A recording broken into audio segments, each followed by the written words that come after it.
Brad. Front row, Mackey to the inside. Danny Sams the third to the outside. Testing time here for the drivers in heat race number 1. What a story Jet Barnes is. They just get younger and younger, don't they?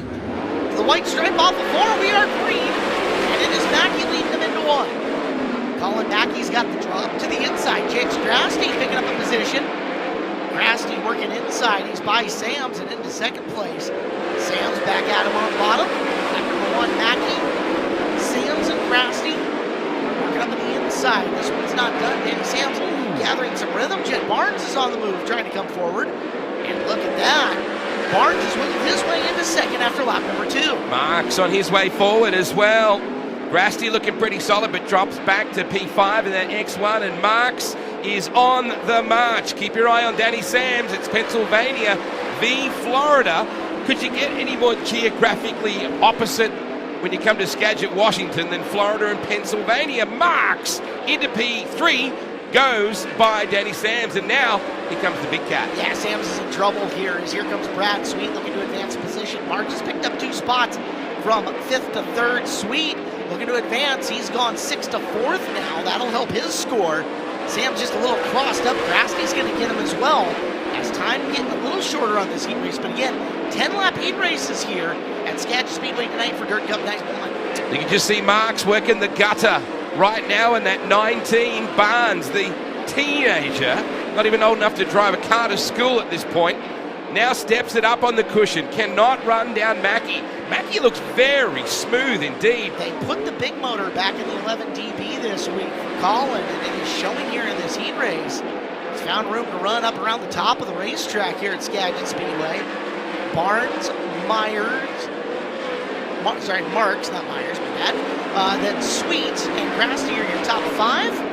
Sands the hourglass getting awfully low. Here's the white flag. One more time around. Colin Mackey looking for 100 points. Yeah, just saw Austin Wood go by Robustelli as well. But Colin Mackey, what a drive. Barnes is starting to run him down. He's going to run out of time, but boy, that's a good result for Colin Mackey.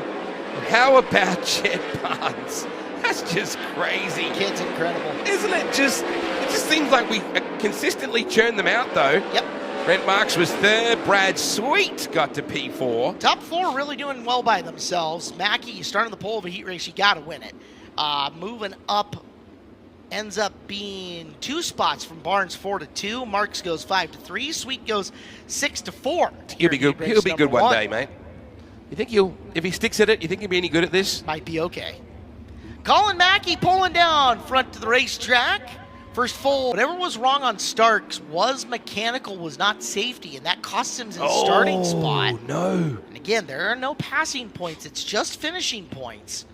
So Starks now really is going to have to be scrambling. Yeah, Lucky knows his way around here, right? See how far he can get. Klatt and McFadden bring us to the line. Race 2. Oh, they're very, very close. Wheel stand from the Canadian down into 1. J-Mac around the top in the Tarleton Motorsports 21. He lets her eat and challenge up the inside. Can we make it stick on the 8 car? Yes, we can. Devin Borden, nice job as James checks out in front down the back stretch. Almost the length of that. Look at this battle for second now. 3 of them in it, Caleb. Tanner Thorson 6 to 2. What a run for Tanner. We know Borden not afraid to stick his nose in. Devin sits 3rd with Klatt coming back after him. And in behind, Selzy starting to put some laps together. And Starks has a couple of spots. This little traffic jam in front of him going to help Tracy. He goes to the bottom trying to sneak another position. Boy, it's not a good run for Klatt at all, is it? It's a clanger for Levi just at the moment. Back in that 2nd spot, Tanner Thorson, Devin Borden, Dominic Selzy, Brenham Crouch in the 5B. We have 3 laps left to run. Selzy trying to get a run on the top through turn 3 and 4, but Trey Starks, this is not the way he wanted to kick things off, Caleb Hart. No, and in fact, that car's slowing a little bit, getting into the top of turn number 1. Starks off the pace in turn number 2, the 55-year defending Dirt Cup champion. Oh, boy. Uh-oh. Behind the 8 ball on night number 1, not a place you want to be. Klatt and McFadden bring us to the line. Race 2. Oh, they're very, very close. Wheel stand from the Canadian down into one. J-Mac around the top in the Tarleton Motorsports 21. He lets her eat and challenge up the inside. Can we make it stick on the 8 car? Yes, we can. Devon Borden, nice job as James checks out in front down the back stretch. Almost the length of that. Look at this battle for second now. 3 of the minute, Caleb. Tanner Thorson 6-2. What a run for Tanner. We know Borden not afraid to stick his nose in. Devon sits third with Clack coming back after him. And in behind, Selzy starting to put some laps together. And Starks has a couple of spots. This little traffic jam in front of him going to help Trace. He goes to the bottom trying to sneak another position. Boy, it's not a good run for Klatt at all, is it? It's a clanger for Levi just at the moment. Back in that second spot, Tanner Thorson, Devon Borden, Dominic Selzy, Brenham Crouch in the 5B. We have 3 laps left to run. Selzy trying to get a run on the top through turn 3 and 4, but Trey Starks, this is not the way he wanted to kick things off, Caleb Hart. No, and in fact, that car's slowing a little bit, getting into the top of turn number 1. Starks off the pace in turn number 2, the 55-year defending Dirt Cup champion. Oh, boy. Uh-oh. Behind the 8 ball on night number 1. Not fans here at Skagit.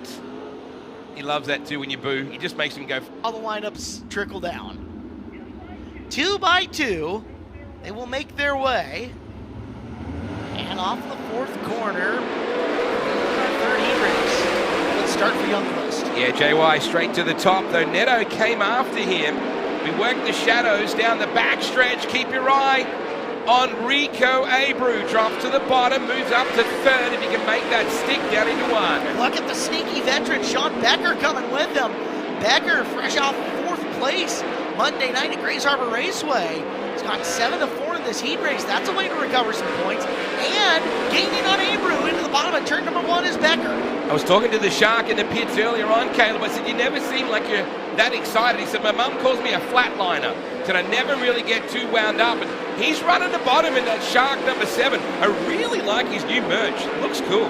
Having a hard time grabbing the top of the racetrack is Abreu off the top of 4. We'll see if he continues up there, because that's where Becker gets all of his time back. Meanwhile, Reitzel yet to get the 87 wound up and around the top. He has not advanced very far. It's Youngquist running away with this heat race. Half a straightaway on Neto, then Abreu and Becker. Gets in the 5th spot. He's got the bottom of turn 4. Brian Ridge will no doubt be leaning a little further closer to the computer monitor or his phone right now. So too will Luch Monty, Aaron's West Australian car rotor. Hey, the Shark is coming after Rico here. I'm just watching the 7. He's starting to get a bit of a bite, if you'll pardon the expression. Down low out of 4. Look at the 7 car again, Caleb, making some ground on Rico. Really surprised Rico has not gotten off the top of turn number 4 yet, but I'll tell you what, top of 1 and 2 is the place to be, as all the fast cars are up there. Time's getting short, 2 to go this time around. Youngquist even hitting lap traffic. Could have some 95 on 95 violence here. Down back straightaway as we come to the light. Oh, he's a gentle soul, as JY. Just look at him running out of turn 4. Looks very smooth. Neto can't do anything with him. Again, Becker showing that there's some moisture on the lower part of the racetrack. And we got less than a lap to run, Caleb. To the checkered flag, and it's a heat race win for JY. Justin Youngquist gets the job done here in Heat 2A. BMRS heat race. Neto 2nd, Rico 3rd. Good run. Becker 7-4 for him, and Getz takes 5th. Yeah, JY. I mean, you got to take that front row and you have to make it work, don't you? I know he's a very popular driver. Fans really love him at the golf day, also at the kickoff party last night. Have we got any Justin Youngquist fans out there? Where's all the JY fans? He's just a good dude. I think just good with people, good with kids of all ages. People just flock to him. Hell of a color commentator here on weeks that he's not running. All the years, Tim didn't have a win at GHR. That was pretty cool. Can you imagine being Cherie? Can you imagine being his long-suffering partner? Suffering? Yeah. I think they've had some good times. Well, he's the governor of them. There you go. Time to go. Let's see who can make the bottom work. We go. Everybody's safely into 1 right now. Can we make it stick? I think we can. Tanner Carrick looking racy boy. Kading rips to the low side into 3 and 4. But look at the momentum. Work at the 2X and also the 10 in this as well as we work the back straight away right now. Max Mitri very strong as well. Interesting to see, Bergman carried that bottom in 1 and 2 quite nicely. I wonder if there's more down there than what we think, as he's running in the second position. TK3, Dominic Gordon 4th, Mitri sneaking around in 5, and Colt Heath kind of going into scramble mode here. Can he get the top working in the 1C, because he needs to grab some points to back up that great qualifying effort. Yeah, Ziafos on struggle bus as well right now, trying to work his way forward.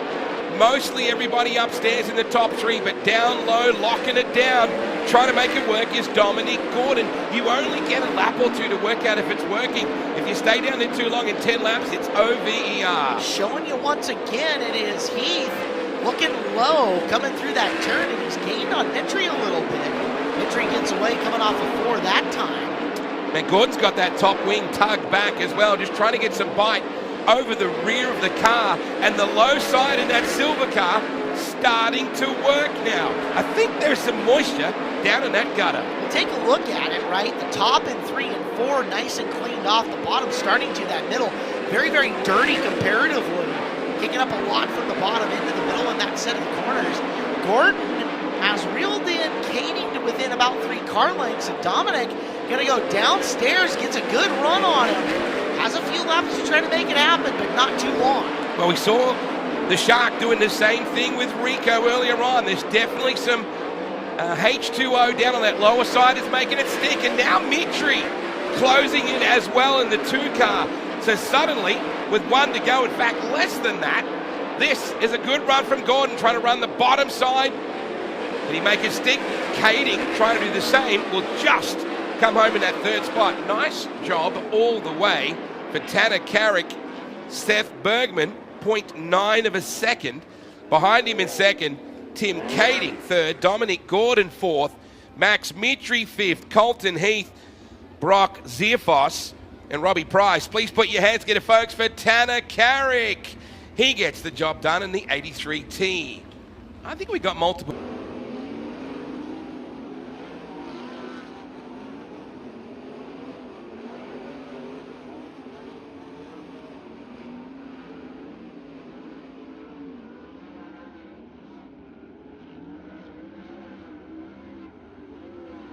Your 21, Landon Brooks alongside Levi Kuntz. Are we good? Boy, Wood's got a ripping start, and Kading actually followed him through in that 29. Oh, up the inside, hello. Here comes the Bush 13 car, looking very, very sweet already. Tanner Holmes. Looking good after the opening lap. Lap number 1, up top, Landon Brooks. Holmes trying the short slide through the corner, no one home. Oh, Peck. Brooks getting away. Yikes. Well, you got to move, right? It is the Super Deck Cup. Just drove by the 29 of Bud just then, ripped it through in that Rudine Racing entry. We are 3 wide out of turn 2. And look at Holmes. Tanner is making it rip on the top in the Bush 13 for Avante. Jerry, what an incredible supporter of Speedway and sprint car racing he is, on winged and non-winged. Trying to catch Landon Brooks, but Brooks, I think, making all the right moves so far. He's on the bottom of 3 and 4. Smoke showing off the 21L. 4th, 3rd, Peck is closing on Bud Kading. Both of them up around the top of turns 3 and 4. Down the back straightaway they shoot. Peck is closing that gap, but is there time enough to make a move.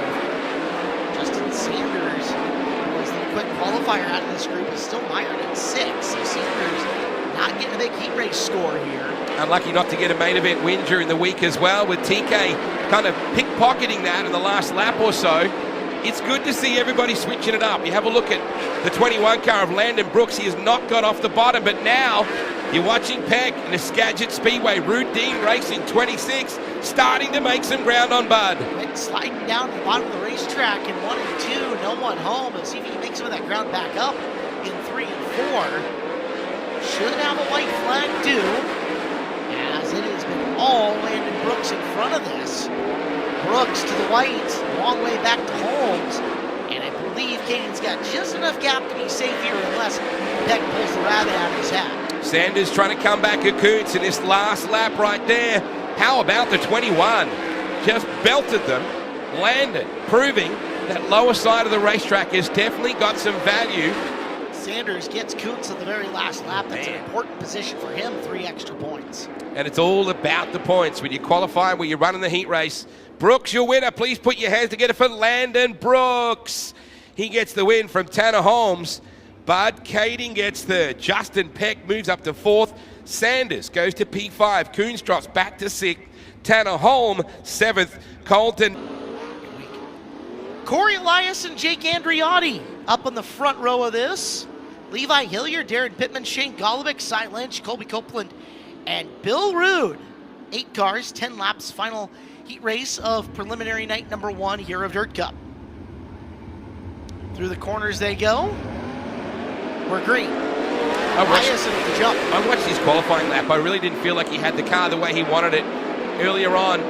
I hope that is sorted now, Caleb, because the car looked a little loose coming out of 4. Look at this battle for second, though. Hillier and Pittman going after it. Pittman down on the bottom. Andriotti rolling cushion.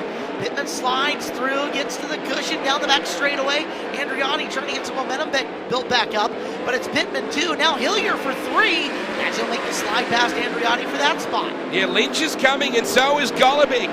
This might be the heat race of the night. That battle for third right now. Hillier, look at Lynch. Cy runs her upstairs as he comes after Andriotti. And now, working that bottom side of the racetrack as well, is Golovic and Colby Copeland. Golovic up on the cushion. Copeland trying to shuffle him back a spot. Here comes Shane up and around the outside. Wing to wheel and wheel to wheel with Andriotti giving the spot as he dives to the bottom now and gets working on Lynch for the next spot in order. A fantastic ambassador for NOS over the years on the West Coast. No doubt about that. Golovic. Sun getting lower and lower over the top of the trees. We got 5 to run, and Corey Eliason with Darren Pittman, the veteran from OK, driving for the Pennsylvanian veteran.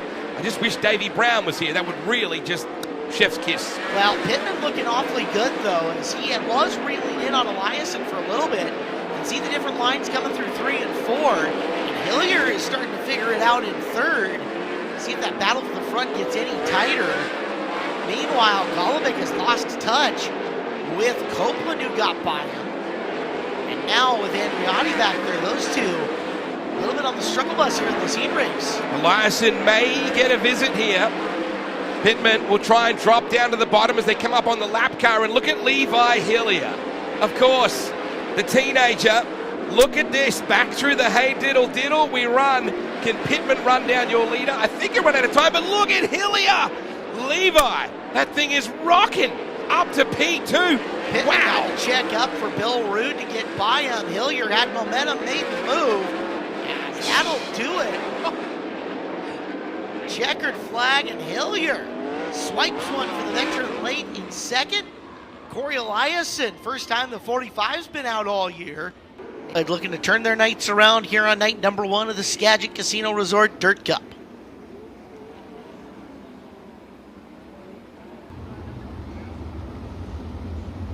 Off the corner we go, we're green.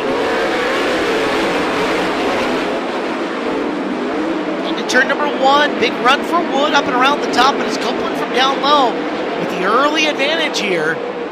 Copeland low, Wood high, lap number 1. Give it to Copeland. Wood, the second transfer spot belongs to him. Can anybody catch and pass Austin Wood? Laps are going to go quick. Thompson to the inside. He's already walled up a couple of spots here. Tyler Thompson dreams of something bigger and better here. So he wants to catch and try to get Austin Wood. He's trailing the bottom of the racetrack in third. Robert Price to his outside. Both of them up high in 1 and 2.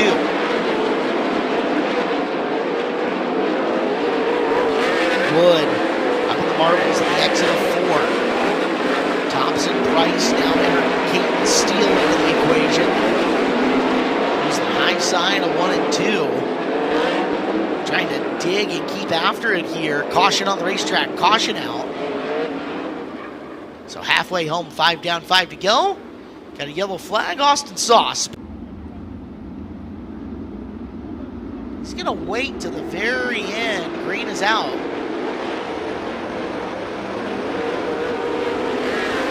Back to action. Thompson trying to sail up and around the top. Thompson, big run, crosses to the bottom. Tyler Thompson for the final transfer spot. Slide job, crossover, give it to Thompson going to the bottom of 2, but it doesn't count. Caution out as the lap not complete. Cole Donnell underneath the Sierra Pacific Industries sign, yellow flag.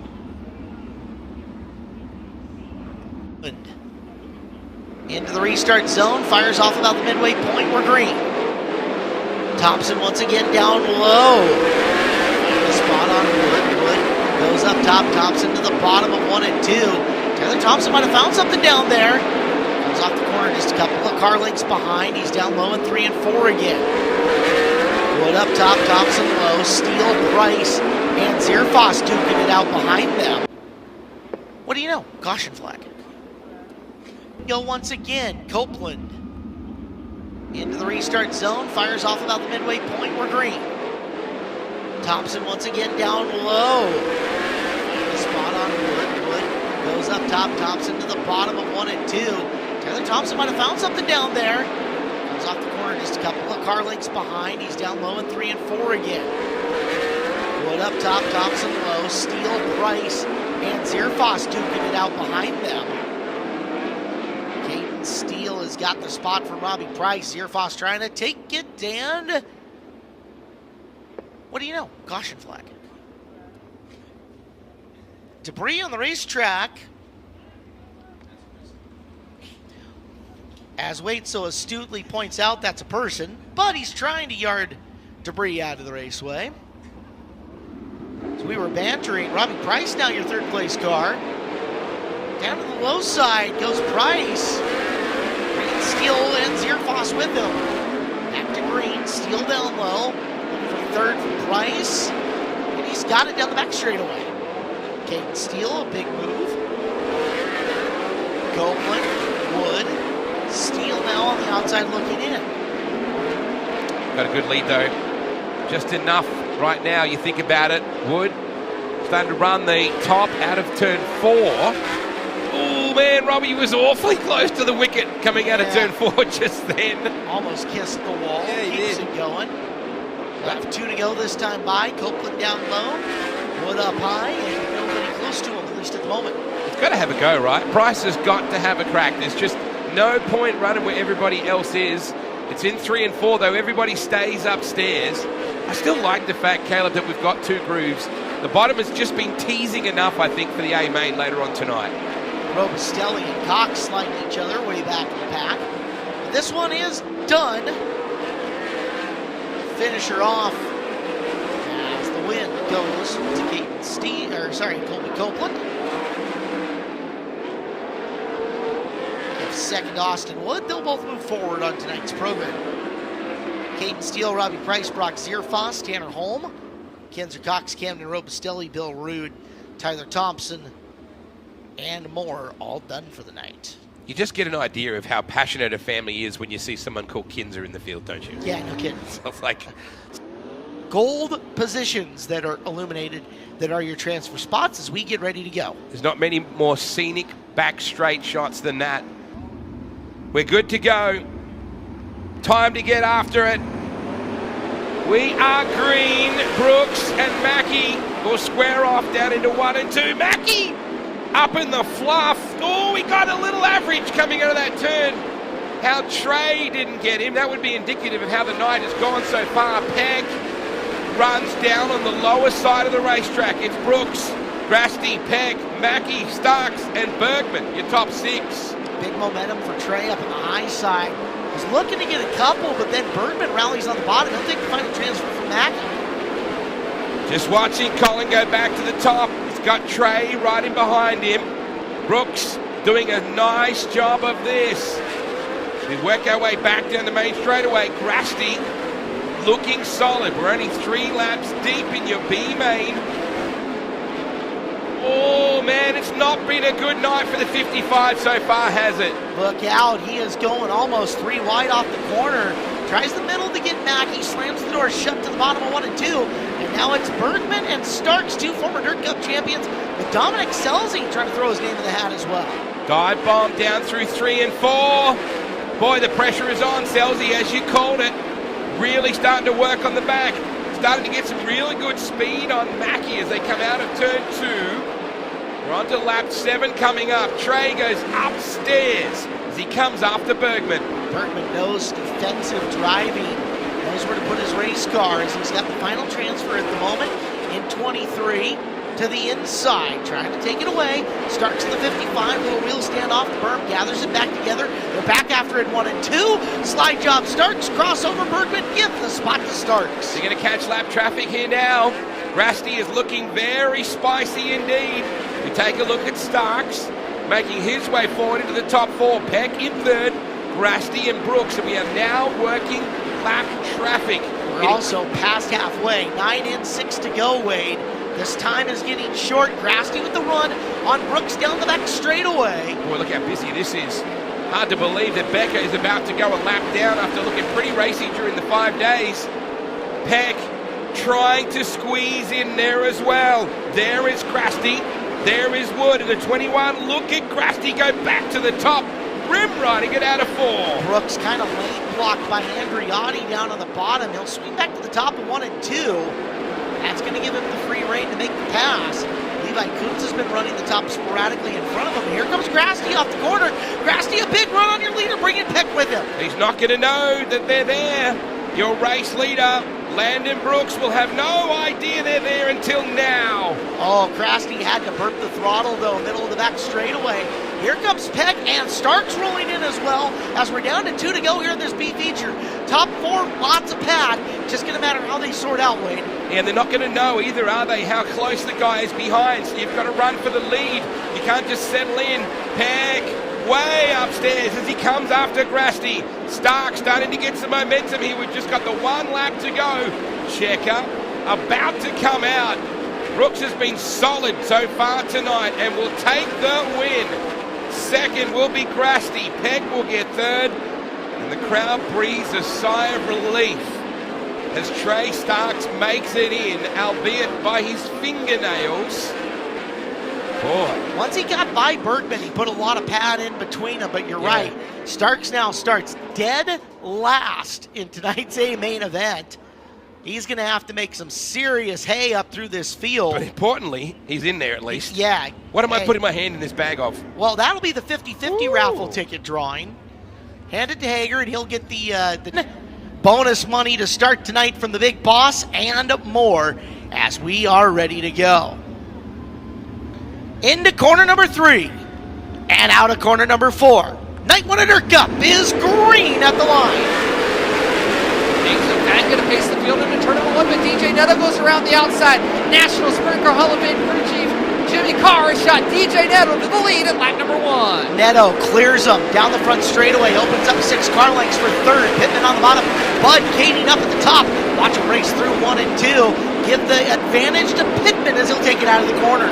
The 69K at Skagit Speedway, I thought I'd never see Aaron Pittman running in third, and now a battle for the 4th spot. Here comes Devin Borden to the inside, and Bud Kading for 4. Yeah, Kading got a little wiggly coming off the turn. Borden been dragging the bottom of the racetrack and making some moves down there, trying to pick it away from Bud. Bud a better lap that time, in fact, closing him in on Pittman ahead of him in the race for third. Here comes Justin Sanders starting to challenge Aaron Reitzel, the car that he drove last year at the end of the high limit season as Reitzel comes to life in the 87 car. Now a 4-car battle for 4.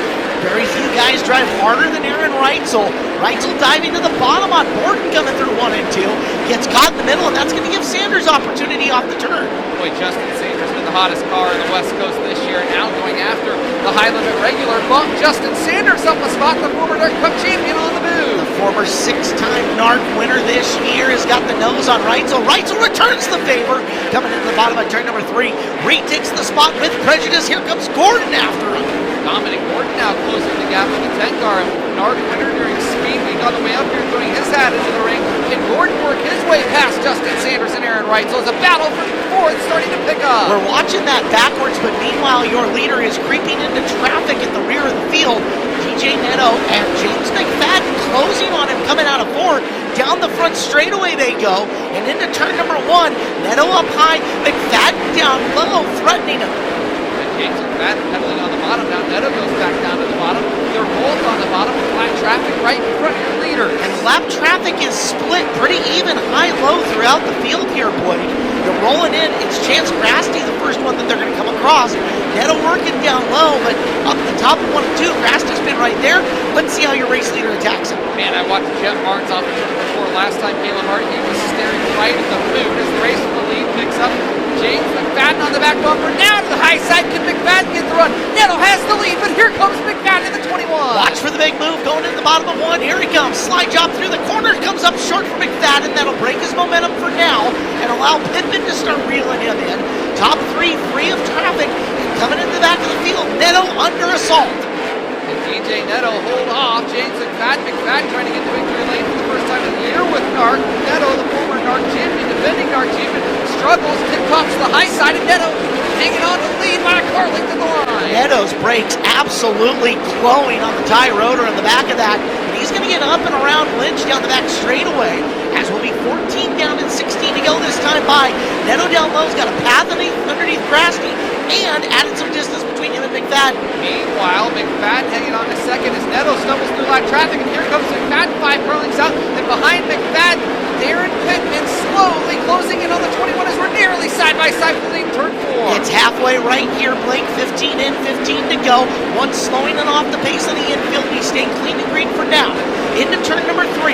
Neto and McFadden once again off the corner. 3 wide traffic in front of him. New race leader on 16 is McFadden. James McFadden takes the lead with thick black traffic right in front of him, and Neto's off the pace. Neto off the pace, Pittman into second. You wonder what went wrong with the Neto 88 hit. He's into the infield, and we stay green. That gives Pittman second, Bud Kading third. Aaron Reitzel moves to fourth, and we're fifth for Borden. Caution out as Neto couldn't get all the way in. He could not get all the way in. Got just to the opening and slowed to a stop, and James McFadden, probably not too sad to see that yellow Caleb Hart with 13 laps remaining. Get him back into that clean air. Lap traffic, if we do go to the checkered, absolutely will still play a factor.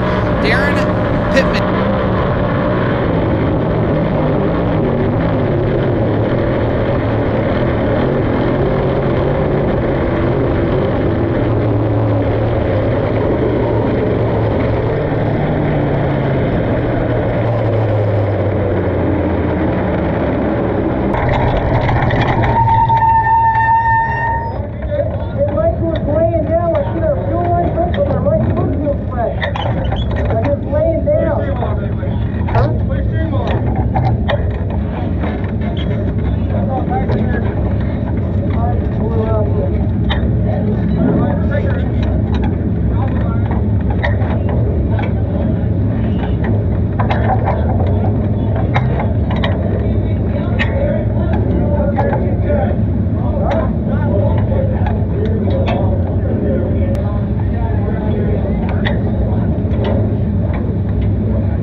End of the green paint, then it's race on. Here comes Pittman after. That did not get far away. Bud Kading in third under assault from Reitzel, and going for second is Bud. Kading slides there, and Pittman, Bud Kading into second. The former NARC champion takes second as Pittman back to third, and here comes Aaron Reitzel. Tanner Holmes coming to life on the high side. Caleb Hart in the mid 13. Momentum from the recent Interstate Batteries High Limit Racing winner. Slide job on Sanders for Tanner Holmes. You remember he ran a strong dirt cup last year. Sanders back to the bottom, trying to get it back. Crossover from Holmes. 3 wide off the corner with Tanner Thorson. Tanner Thorson into the mix now. Thorson at the bottom. Oh, and Reitzel into the wall. Reitzel punts the wall in 2. Caution flag coming out. We do have split yellows in Skagit Speedway. And depending where he crossed. Interstate Batteries, outrageously dependable restart zone. James McFadden can go anywhere, and we're back underway. It's a big restart last time for Bud Kading. They'll go up and around the top. Pittman right there down low. Thorson right down low. On board, top 5. We got action coming at her. And Thorson's got fourth coming off the corner. Brad Sweet kicking his way forward as Tanner Thorson going after third place. Caution. That restart will not stick. Colton Heath slowing on the back straightaway. And I believe this time McFadden goes about a third of the way into the zone. We're green again. Justin Sanders comes to life on the high side of the racetrack. Look at Justin Sanders. He'll go nearly 2 for 1. Wow, what a run by the 2X of Justin Sanders. And here comes Tanner Holmes on the high side. And Brad Sweet on the move on the bottom. Holmes had a yard on the brakes to not run into Sanders, who got stuck out in the muddled middle. That gets Thorson the spot back. Brad Sweet now turning up the wick. Down to the bottom he'll go. Those are two of your highest point scorers in Sweet and Thorson coming into this as they race for 5th with 9 left. Brent Marks just behind him came into this one 3rd in points, and he's a spot behind Brad Sweet. Things getting really good with 9 laps to go, Caleb Hart. Down the back straightaway, your race leader, James McFadden, adding some space. He has got 8 laps to go here to take his first win of this USA Tour this year. Best battle is for 5th with Thorson on the bottom. Sweet up and around the cushion in the W car. Let's give him 5th down the back straightaway. Big Cat on the prowl, is shot past David Thorson, and now going after Devin Ford. Brad Sweet down to the bottom of the racetrack. Ford up on the wall, and here comes Thorson off the bottom, closing back in on Brad Sweet. Surprised with the momentum that he had, that Sweet didn't slide there, that he opted to hang on to the bottom. He's got a huge run this time. Borden a late choice to get to the low side. Sweet momentum up high, back straightaway. Watch and see if he crosses him or just continues to carry. Devin Borden slipped to the bottom of the racetrack, and there goes Brad Sweet around the outside. Move Brad Sweet up a spot, W car into the 4th spot, and sights set on Ward, but Ward throws a slider right back at him, and now Tanner Holmes going after Tanner Thorson. That action between 4th and 7th at the moment. Sweet's got the spot from Borden as we're down to 4 to go. Your leader a long ways from traffic. However, Bud Kading is rolling him in with 3 to go. And Bud Kading close in on James McFadden and pick up the win. He is absolutely closing the gap on J-Mac with 2.5 laps to go. Could we see back-to-back Kading wins with NARC? What a throwback that would be.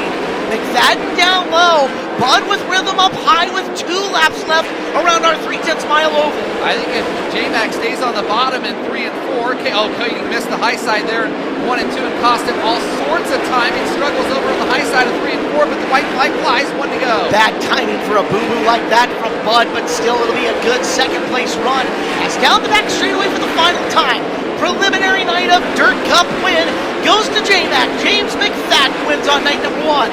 Bud Kading 2, Darren Pittman 3, 4th to Brad Sweet, 5th to Tanner Holmes. Justin Sanders by a nose over Tanner Thorson at the line. That's a big battle and points to keep an eye on. Thorson, a little fade late for him, cost him a couple of spots.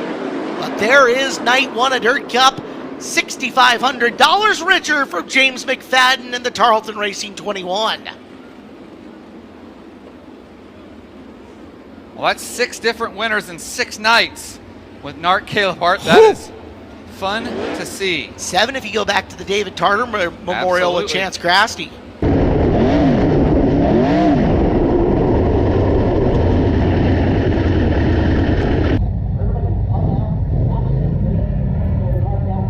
That was me that ran into you after. I was like, hopefully you don't think someone's mad. No, I was like, fuck yeah, 29. I need a beer.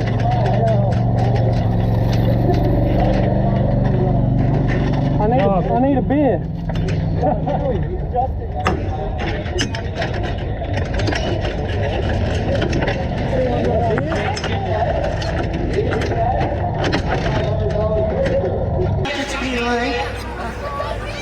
To the south,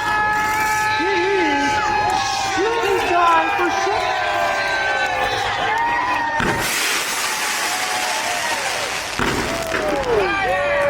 That's the way sideways spacewalk. Beautiful. Well, ladies and gentlemen, give it up for James McFadden.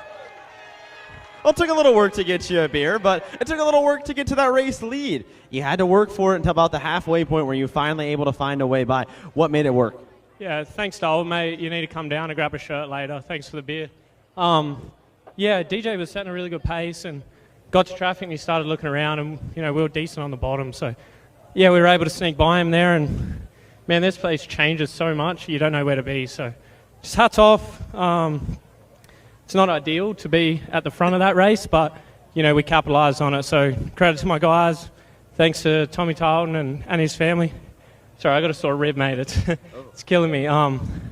So yeah, we just had a good run. Obviously, need to get faster early in the night, but TRD, Tommy, and his family, Tarleton and Son, American Rock and Rent, everyone that helps us out. It's hard doing this, but it's gratifying when we win. You talk about, you say you need to get faster in the beginning of the night. We kind of talked in the heat race. You know, you were so on that heat race win. Do you feel like you've put your foot in a better spot here after this AMA? Do you have better notes getting in the next 2 nights? Yeah, we basically threw the kitchen sink at it, trying to change everything but me. So I felt like it was in the right direction for sure. It cast sat way better than we can work on a little bit more, but it did kind of what I wanted it to do. So, like I said, credit to Drew, Nate, and Kobe for working their butts off and getting me comfortable. And thanks to all the crowd for coming out. Come back tomorrow and try again. Well, good luck. James McFadden picks up the win here on night number 1. A nice run for Bud Kading. You were hammering on the top side of Skagit Speedway. You had that brake rotor glowing. How are you making it work? I don't know. We just got good up there. It got cleaned up down here. I almost had to land to myself. Everybody was, farting around on the bottom there. And, there toward the end, I got close to James and got over the backside there, coming off of turn 2, and then kind of ran it down the back chute and messed my whole inch up 3. So then the last lap and a half or whatever, I was just, all right, second's what we got. I mean, after this week, and I don't know how many guys have been coming here a while, but the last 5 or 6 years I've been coming here. The only thing I left with is a hangover and a big barbell from Jeans up the road here.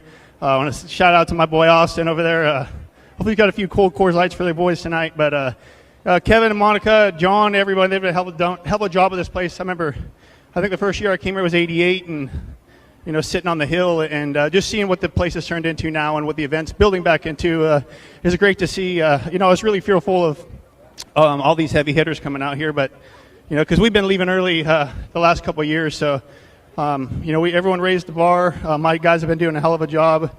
Brian Malley's been helping us out with some pointers here and there and really helping us stay on the right track of what we're doing. But a lot of adversity this week. We destroyed a car at Cottage Grove, a U-joint, and wherever the heck we were, Douglas County. So it's been a long week, a lot of torn up stuff. Like, we're still one wreck away from heading home early. But I want to thank the fans that came out tonight. And, I didn't expect to be standing up here with these guys. Really proud of my guys, our effort all week. And hopefully we can do half this good tomorrow, and I'll have a reason to stay around Saturday. Yeah, for sure. We hope to see you around for 2 more nights. Bud Kading. Keep talking? I mean, you want to keep talking? Bud Kading in second. We'll wrap the podium up with Darren Pittman in third. A nice run for you. And, man, we've talked. This is a new kind of adventure coming all the way out here for the Christ Racing 69K. You've made it through night number 1, a track where you have laps, but the team doesn't. Where do you gauge where you guys are at? Oh, I'm happy. I mean, at the end of the day, you want to win all these races. You want to win every time you're on the racetrack. But, the goal is Saturday night. And so when you're running these accumulating points nights just to come out here and be solid, we qualified. That probably the worst we ran all night was qualifying, and that was 9th out of our group. So we were 14th at the start of the A-Main in points. I mean, I think this will solidly move us up into the top 10, which just keeps us in the hunt. So we just got to come back tomorrow, try to learn a little bit from what how the race went tonight and try to improve. But not too bad for a car that's been kind of has the label of only being a half-mile slick racetrack and race car. So it just proves that Don and the 69K is capable of going anywhere in the country on any size racetrack and being competitive. So we'll just kind of debrief, and there's things I needed to do a little bit better as a driver, and maybe a few things we can work on our car and try to come back tomorrow and just try to improve a little bit. Well, Darren Pittman comes home in third. But James McFadden picks up the win on night number 1 of the 54th Annual Jim Rape Memorial Super Cup here at Skagit Speedway. McFadden, Bud Kading, Darren Pittman. How about that for a podium here on night number 1? Appreciate you guys being with us all night long. Pits are open for you fans in the stands. And of course, come back tomorrow, breakfast in the pits, 9 a.m. 210 Brewing Company. Points will be posted at SkagitSpeedway.com here as soon as they are all finished up. We'll hit social media with them as well. I want to thank everybody watching on the broadcast as well, live across the country on Flow Racing and across the world. We had Tyler, Dylan, and Mike on the sticks tonight. We're good. We did our best.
keep your eye on him. He's got some work to do inside second row, right alongside Tanner Holmes. That's a good-looking launch. Can't be a problem with that one, I don't think. Well, and this time things look different. It's Montgomery down to the bottom. Hillier's got a rim ride down the back straightaway. Wheel to wheel they go. Side by side through 3 and 4 to the line on lap number 1 from the top. Hillier's got the early race lead. Holmes looking pretty racy as well. They worked their way out of turn 2 in this beautiful sunshine and the boot 13. Oh, man! Something broke. I get the feeling that something broke. As he went into turn 3, it just snapped around hard and left and backed into the wall and had a quick upside down. Just seemed to me like something broke in that race car. Good to see he's moving around in the cockpit at the moment. But yeah, Montgomery, his first trip to Skagit Speedway is probably not one that he's going to remember fondly on his social media at the moment. Red flag conditions in turn number 2. We do have a lap pretty good dirt cup runs in and of himself. We're into the Interstate Batteries outrageously dependable restart zone. Hillier could get on the gas anywhere in the green paint he wanted to, and he'll get out to a nice little advantage again. Tanner Holmes sliding past Grasty. Talk about a guy on a heater at the moment. We're not talking an Earl Hoon style as he works down on the bottom of the raceway. It is Hillier up top, Holmes in pursuit coming off a 2. Yeah, that car looks very settled. It did last night. He made up a ton of spots last night as well. And keep your eye on that 4th position as well, because Tanner Thorson in the 88 is running. Hillier upstairs in the 26 Rudine entry. And now look at Thorson, Caleb Hart, running the top like a boss. He knows every position matters here. Thorson wants 3rd from Grasty, and Grasty kind of mounting a comeback here on Tanner Holmes. Holmes and the Sean Strasbaugh wrenched 13 for Tom Buke and his buddies. Not getting away from Grasty. Is Grasty feeling some pressure from Thorson?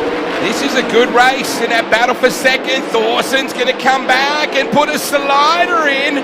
Now, will he be able to come back? Chance takes a chance and rips it back on the lower side. Didn't quite get off the cushion in turn 4 the way that Thorson would have wanted to. But let's see if he winds it back up and shoots the bottom again.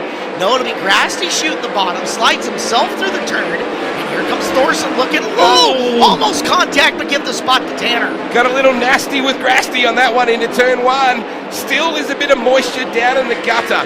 Coming out of 4. Now, hello. Here comes a 24. I just saw the Mesilla Valley Transportation logo in the center panel of the top wing. The Tony Stewart Racing entry of Rico Abreu starting to get racy now. He's up on the cushion as well. Another spot would be big for Rico and his score tonight as we've got the white flag out one more time around. Levi Hillier sending it down the back straightaway. How about it at 16 years old? He's got a heat race win at Dirt Cup. Levi Hillier in the Rudine Racing 26R. Second to Holmes. 3rd to Thorson. Good run for him. And Grasty holds off Rico at the very end. Bit of useless trivia for you. Levi Hillier actually made me my mocha chilled blended coffee in the pit area earlier on and signed the cup as well. Nasty luck to his outside, but car owner of that car has won Dirt Cup before and knows what it takes. As they'll roll off the corner, heat race 1B is underway. Boy, Thompson got a pretty good launch on that one, actually. Just saw the Reitzel car did not get off the line, but hello. Here comes James McFadden running the top, coming after your leader. Down on the bottom side, Mitri looking pretty solid as well. Oh, big cross from Mitri. Threads the needle, getting through to 3rd there. Boy, Max Mitri risking it big time in the heat race. It's Thompson running away from Janak. Now Reitzel back to 3rd. Mitri 4 and Starks is coming to the 5th spot. Yeah, I was just watching Trey working on Reitzel. Down into 3, Trey Starks. That's McFadden. McFadden and Reitzel Yeah, you're right. are the 2 going after it. So I saw Trey with Reitzel. So Reitzel must have gotten really forward in that last half a lap. He's starting to figure it out and pick the pace up, but it's hard to get by McFadden, who drives defensively very well. Coming off the top, Reitzel follows. It's Mitri who's the 4th car in that battle. All around the top of 1 and 2 here as Thompson's opened up a straightaway on him. Mitri just nailed the Interstate Battery sign on the backstretch just then. Lucky to get through that in the 2 car. Back around the top, you can see Youngquist battling with Colton Heath and Caden Steele, but it's all Tyler Thompson right now. 2nd spot is James McFadden. Reitzel will not be happy. Caleb, he did not get the start he wanted, and third from a front row start is far from what he'd be happy with. We're not over yet, though. We still have some laps to go in this one. 3 remaining. Sands in the hourglass are awfully short. Wrightson's got some time to work on it and figure it out. Kind of evenly spaced now amongst your front pack, with the exception of Thompson getting gone with 2 to go. 2.3 seconds between our race leader right now, Tyler Thompson, and James McFadden. That is an eternity. That's the length of the main straightaway. That's a shellacking going on right here at the moment. Reitzel third, Mitri in that critical 4th position. Starks, his challenging situation for the Super Dirt Cup continues, Caleb Hart. At least he picked up a spot here and earned a few more points, but this is Tyler Thompson's heat race. Congratulations to him and Lindley Needham Racing, as they definitely needed some good mojo in their back pocket. Thompson will win Heat Race 1B, brought to you by Kading Performance. Man, that was a big lead. Length to the main straightaway over James McFadden. Come on, Skagit, put your hands together for Tyler Thompson. Gets it done. That's a convincing win. Reitzel third, Mitri 4th, Starks working our way through your qualifying heats on night number 2 of the Jim Raper Memorial Super Dirt Cup presented by Skagit Casino Resort. Boy, Mackie got off a ripping start on that one just then, and we are going to go green out of 2. Down the back straightaway, Colin Mackey, they put the big motor in. He's got the lead, trying to hustle the second, and up into the spot. Give it to Borden, not afraid to make a big move. Mackey, Borden, Cox, Marks, and Bergman in the early run. Yeah, Bergman just running the inside groove. Marks went down to shut him down. Look at Barnes, back around the top side. When your parents name you Jet, it kind of commits you to a certain degree of how you transport, I feel. It does. Marks gets by Cox. He'll take 3rd. Now up ahead, Barnes sitting in the 5th spot. He is under fire. Jet Barnes, Seth Bergman, Bud Kading making a move. There's Kading slingshotting by. Bergman might have touched the left front tire on the way past. He'll get through the corner, Bud off the top, and give him a run down the front straightaway. Incredible the difference 24 hours can make in racing. Bud was racing for the A-main lead last night. Of course, the inversion, that 16 inversion, had a critical mass situation on how we racked up the A-main last night, but Bud doesn't quite have the sizzle in the tail of the 29 he had late last night. Let's hope they can turn that around. Well, as this race gets a little long in the tooth, Jet Barnes is closing on Kinzer Cox for 3rd. You can see the 2 of them going into 1 and 2, and Barnes is getting off the cushion just a half a groove lower than Cox. He'll work into 3. You can see the ground he makes. But this time by, he's only going to have 2 laps left to try to make it happen. There's the move to the bottom. Doesn't quite get there, comes up short. I was watching Devin Borden last night. I was very impressed with how he was getting around Skagit. I'm impressed again tonight. The guy with not much time here. Marks, Cox, Barnes, Kading, and Colin Mackey doing the biz out in front as we look to lock this in with 1 to run. Yep, Mackey is having a run. Checkered flag coming for Colin Mackey as we're down to the final time around, and Mackey sailing it up around the cushion. Heck of a heat race for Colin as he'll take the win. Almost everybody upstairs in that one, Caleb. The occasional sort of dive to the bottom and try and do a bit of water divining, but mostly everybody was upstairs. Well, everybody gets a benefit, too, of getting like a free position, if you want to think of it that way, with Myers, the original pole sitter, stepping out of this one. So Colin Mackey will take the victory here in Hills Premium Meats, Hills Meat Company, Heat Race 2A, right in the spot that it is. It's new to the schedules of the drivers. Definitely new in their availability to get correct. to it. We're green off the corner. Austin Wood, Dominic Gordon down the front straightaway. Wood up top. Big move from the bottom. Work his way forward. I believe that was Price. Now here comes the W of Sweet taking advantage. Brad Sweet exits on the top. Turn number 4. Sweet is gone. 4-2 on the opening lap with Austin Wood out front. Let's see how everybody runs into turn 3. She's awfully busy. Price drops to the bottom. Slider coming off this top turn. Gordon dropped it back. It's a neat little battle pack. 3 wide out of turn 2. Sanders and Solwald both looking to get involved as well. Contact just then. That's narrow for sure as they make it through. Look at that. Price getting a little front bumper action from Sanders coming off the corner. As Solwald going through the middle. Sanders trying to wind it back up. There's him and Solwald duking it out mid-pack. Man, that could have been a whole lot worse, Caleb. When they come out of turn 4, I was worried Sanders was actually going to ride that right rear. Boy, your race leader, Austin Wood, has them well and truly covered from Brad Sweet, Dominic Gordon in the 10, Robbie Price, Justin Sanders. They put Solwald back a spot to position 6 as we come up on lap 6. 17 cars battling for spots. Golubic down to get past Zierfoss, and yet caution lights are out. We got one around. On the side, actually.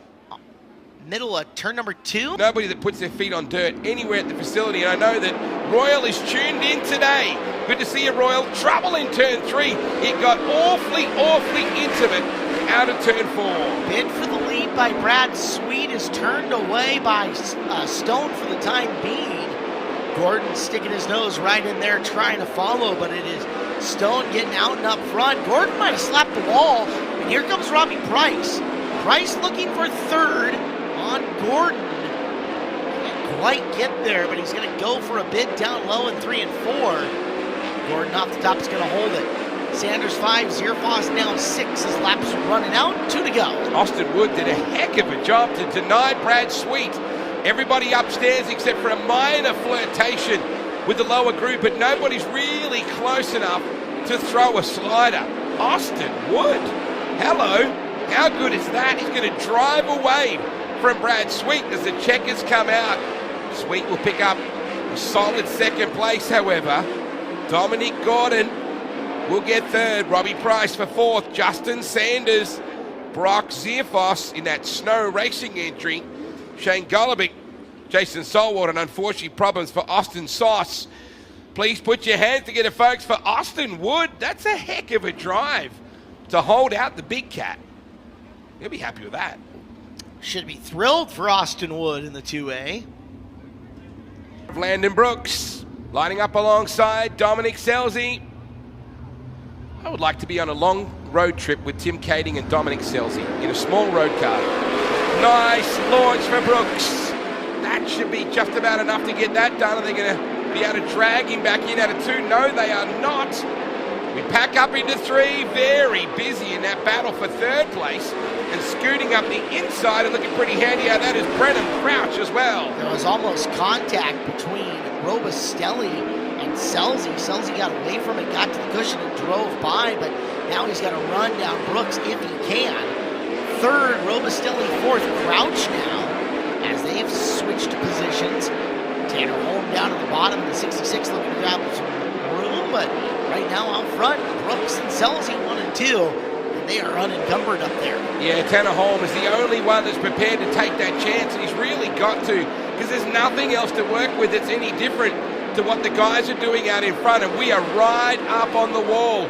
You can definitely tell it's night 2 of Super Dirt Cup, because you have to have the kahunas to run that rear Nerf bar up against the concrete around Skagit. Sean Becker trying the bottom here on Holm. That's for 6. Can't quite get the forward drive out of turn number 2 yet, but he's working on it. Holm showing a little smoke up and around the tie groove in the 66 car. Becker just unable to progress and get closer to him now. So we're back to the top in 1 and 2 at the halfway mark of this heat race. I think Scelzi's closing in here. We just saw your lead. Oh, we got trouble out of turn number 2. And I think that was the lap car. Was it Rude possibly that got caught up in that? You can see the top wing damage on the 21 car of Landon Brooks. Taking a look. In part of it. Yep. And it's about the ER. All right. Either way, he's gone. He goes to the top. There's Scelzi to the bottom. A big slider coming from Crouch. Him and Robustelli and Holm all getting after it on the restart. Boy, that could have gone cactus really quickly then. Brooks is your leader. Scelzi kicks her in. Look at this battle for third right now. It's going on.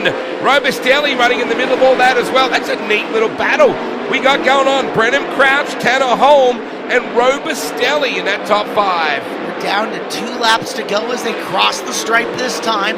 Brooks has gotten away from Selzy. They're all a long way away from that battle behind him, which is also stretching out. We'll see the white flag the next time by here from Landon Brooks. Nice drive from Brooks. Had to survive that incident with the lap cars, Caleb, so we settled the ship very nicely indeed. Selzy cannot run him down. Checker flag is at the ready. That's a nice drive for the 21L of Landon Brooks. He'll get that win fairly convincingly. 100 points is going to look real good on him here. Selzy takes a second. Third to Crouch, who started 5th, so good movement from him, and 6-4 for Tanner. Holm picks up some additional points as well. It's a good night for Tanner going. Crouch looked racy.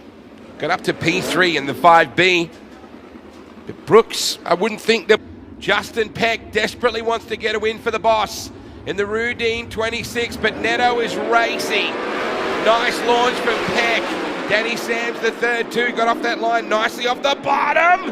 Boy, it got ugly after that though. Yeah, things a little nasty up there around the tops of 1 and 2. Everybody driving away for now. As Justin Peck will lead, Neto sitting second. And I think that's Tanner Carrick who's worked his way all the way up.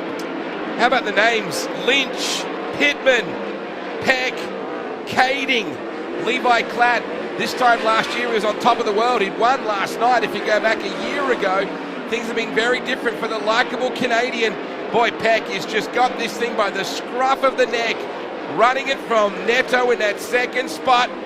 Oh, I can just see Pittman working the bottom now, Caleb. Darren Pittman started 6th, low side. He's in 4th, looking for 3rd. Tanner Carrick, 7-3 on that opening lap. That's a big move for Carrick. He needs those points. Pittman trying to run him down. It's Sam's 5. TK 6 at this point. He's gone 8-6, but he needs some more. You know what? There's half a chance here that Peck may even catch the last car in this field. He's ripping this thing. Most everybody upstairs now except for that battle going on between Klatt and Cy Lynch. But look at Peck motoring around this place in the Rudine Racing number 26. There's some power underneath the hood of the 26 car as he rolls down the back straightaway. And you can see a really nice, cleaned off, slick groove around the top of Skagit Speedway in 3 and 4. Distancing himself from Neto significantly as this field spreads out in the heat race. Yeah, he's certainly got the motor wound up on this thing, hasn't he? Neto is the length of the main straight behind him, and it's kind of the same deal back in that 3rd spot at the moment for Tanner Carrick. Back to Darren Pittman, probably the most wide open spread group we've seen in all of the heat races tonight as we wrap up our heat racing You tonight. notice with the white flag out, Peck and Neto coming off the corner. Those wheels are straight. They are not scrubbing speed. That's what's building such good laps for them. And to the checkered, Justin Peck, Rudine Racing 26 will take the win. DJ Neto 2, long ways back. Tanner Carrick, Darren Pittman, and running out your top 5, Danny Sams the 3rd. And Peck looked like he should look in that car, didn't he? Very, very nice job for the Rudine 26. And he will wrap up your final heat race for tonight and have a chat with E.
30 laps, 10 grand to the winner. Ladies and gentlemen, boys and girls, here at Skagit Speedway, it's showtime. What a jump for Levi Hillier out to the early lead to the bottom of turns 1 and 2. He'll slide up and take the lead off of turn 2. Tyler Thompson second, and a big run for Brad Sweet to 4. So Sweet going to try to work the outside to grab third here on the opening lap for Horton. Actually, Horton making good progress on Thompson for second.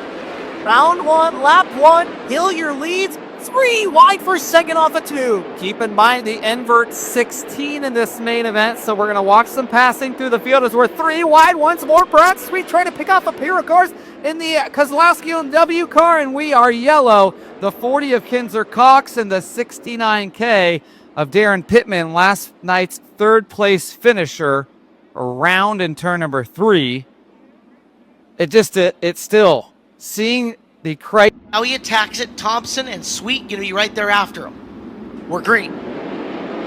Love the backstretch restarts. Thompson goes to the bottom and blocks things off. That opens a high side for Devin Ford. We'll see what he can do. He'll go after Brad Sweet. Oh, they make contact at the start-finish line, Caleb. Both of them drive away, but that's going to cost Ford momentum going into the corner. As here comes Tanner Holmes taking a spot for him. Look at him, 3 wide in the middle of that straightaway. Sanders on the move, making it 3 wide. We're trying to go 4 wide, and Brent Marks catfishing on the bottom. He'll pick off a pair of cars. J-Mac picked up a bunch as well there. McFadden slides to the cushion in front of Borden.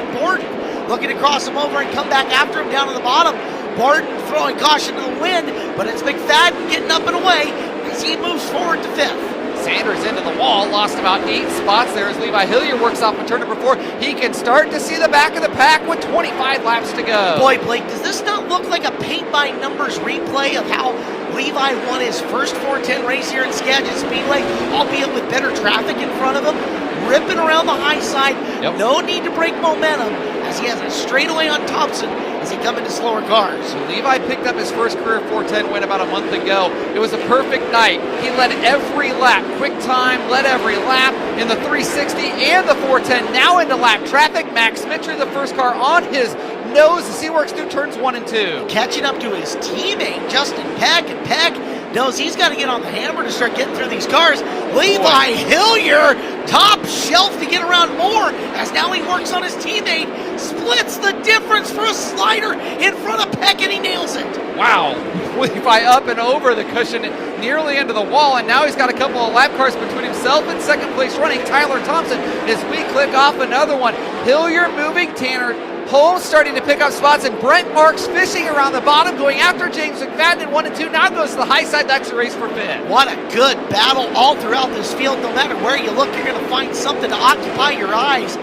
Thompson actually closing a little bit on Hillier as Hillier slides Darren Pittman to put him a lap down.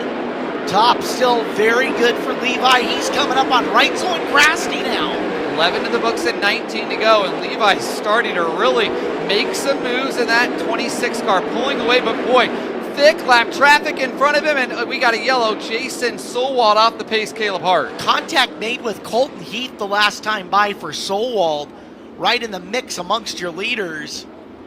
I don't know if I saw a puff of smoke or what it was, but watch Jason. He'll crawl around the infield into the American Rock and Rent work area first in the 18. 11 laps in, 19 to go. This gets Hillier out of that thick traffic. Grandstands, how cool would that be if he could take a prelim night win? Fresh off his Interstate Batteries High Limit Racing win. Not quite as good of a start for Hillier that time, and what a move by the big cat to get to second. Here comes Thompson back at him, and look at Tanner Holmes. 3 cars. They're getting saucy for second, and it's Holmes. No, Thompson out of turn number 2 who's got it. Sweet back to the bottom, short slides Holmes, down low, hello Brent Marks, welcome to 3rd place buddy, as he takes it amongst that mess. Brent Marks, what a move by the 19, and now James McFadden working the bottom, he's going after Tanner Holmes for the spot, 3 wide nearly, oh my, they're all over the place, Caleb Hart. McFadden right across the nose of Holmes, here's Crouch and Barnes getting up in that action, as Hillier streaks away, but the action is all for 4th, 5th, and 6th. Man, all over the place. Jet Barnes coming to light. The 15-year-old going to fire a slider off at Tanner Holmes for position. He'll take the spot off at turn number 4. If you love massive slide jobs, this has been the race for you. On a tear right now of podium runs. Beat the Outlaws a week ago at Knoxville Raceway. He'll go to the bottom. Can he fire a slider off? Levi gets a big run, but Brent Marks is right there. Marks to the top of 1 and 2 to follow Hilliard. Hilliard, that's something that is important pad that he just gained. As for 3rd, 4th, and 5th, here comes McFadden. Big move on Sweet through the corner, and Barnes coming with him. Jet Barnes is coming to the front. He'll go after Brad Sweet in turn number 1. Now here comes Tanner Holmes and Rico Aver trying to go 4 wide for 3 wide for 5th. Down to the bottom, big surge from Rico. Down the front straightaway, we're still clearing in green. Barnes working down low, makes the move on Sweet, trying to bring Rico with him. Levi struggling up on the high side. That's going to open up the bottom side of the racetrack for Brent Marks. Much better that time around, but the last lap, Levi tagged the wall and lost a lot of ground. Now starting to stretch it out a little bit, this time by. It'll be 12 to go as we come to the start-finish line. If Marks can keep him this close as they approach lap traffic, the veteran Brent Marks might have a bit of an advantage, but Levi so decisive amongst slower cars, you don't think he'll be as big of a disadvantage as he was as he bikes it a little bit off too. Yeah, he's struggling up on the high side. He's got to find his rhythm once more as Brent Marks is right there, stocking his tail tank with 11 laps to go. You got to wonder, when will Brent Marks fire a slider off if he can get close enough? Or is he waiting for lap traffic, Caleb? 3 laps left, and he's seen Levi screw up a couple of times now in front of him. Wonder if he's just trying to get close enough to make one big surprising move after him. Still pacing in about 3 cars back. The problem is he can't wait long. McFadden and Barnes are starting to close. McFadden and Barnes closing as we have 9 laps to go and lap traffic right in front of your leaders. But the advantage Levi has is the front couple of cars running the bottom of the racetrack as Justin Peck slaps the wall off at turn number 2. It's going to take a minute or 2 to get into that guys running the high side. But down low again, Barnes coming off the corner. 8 laps to go.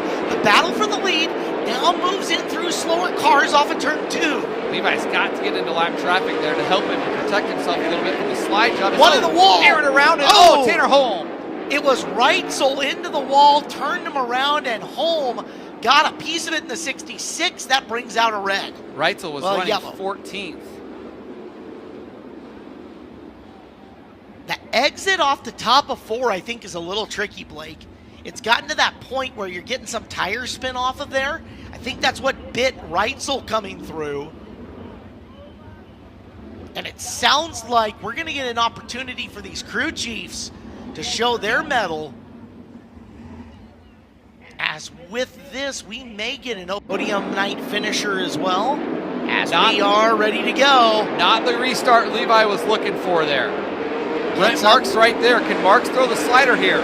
He's going to go to the bottom. I don't know if he's got the speed. He's going to throw it. Hilliard, can he cross him over? No! New race leader on the restart, Brent Marks, and McFadden coming after him. McFadden's got second as the lead changes on lap 23. And here comes Rico. Abreu up and around the top. Give him another spot.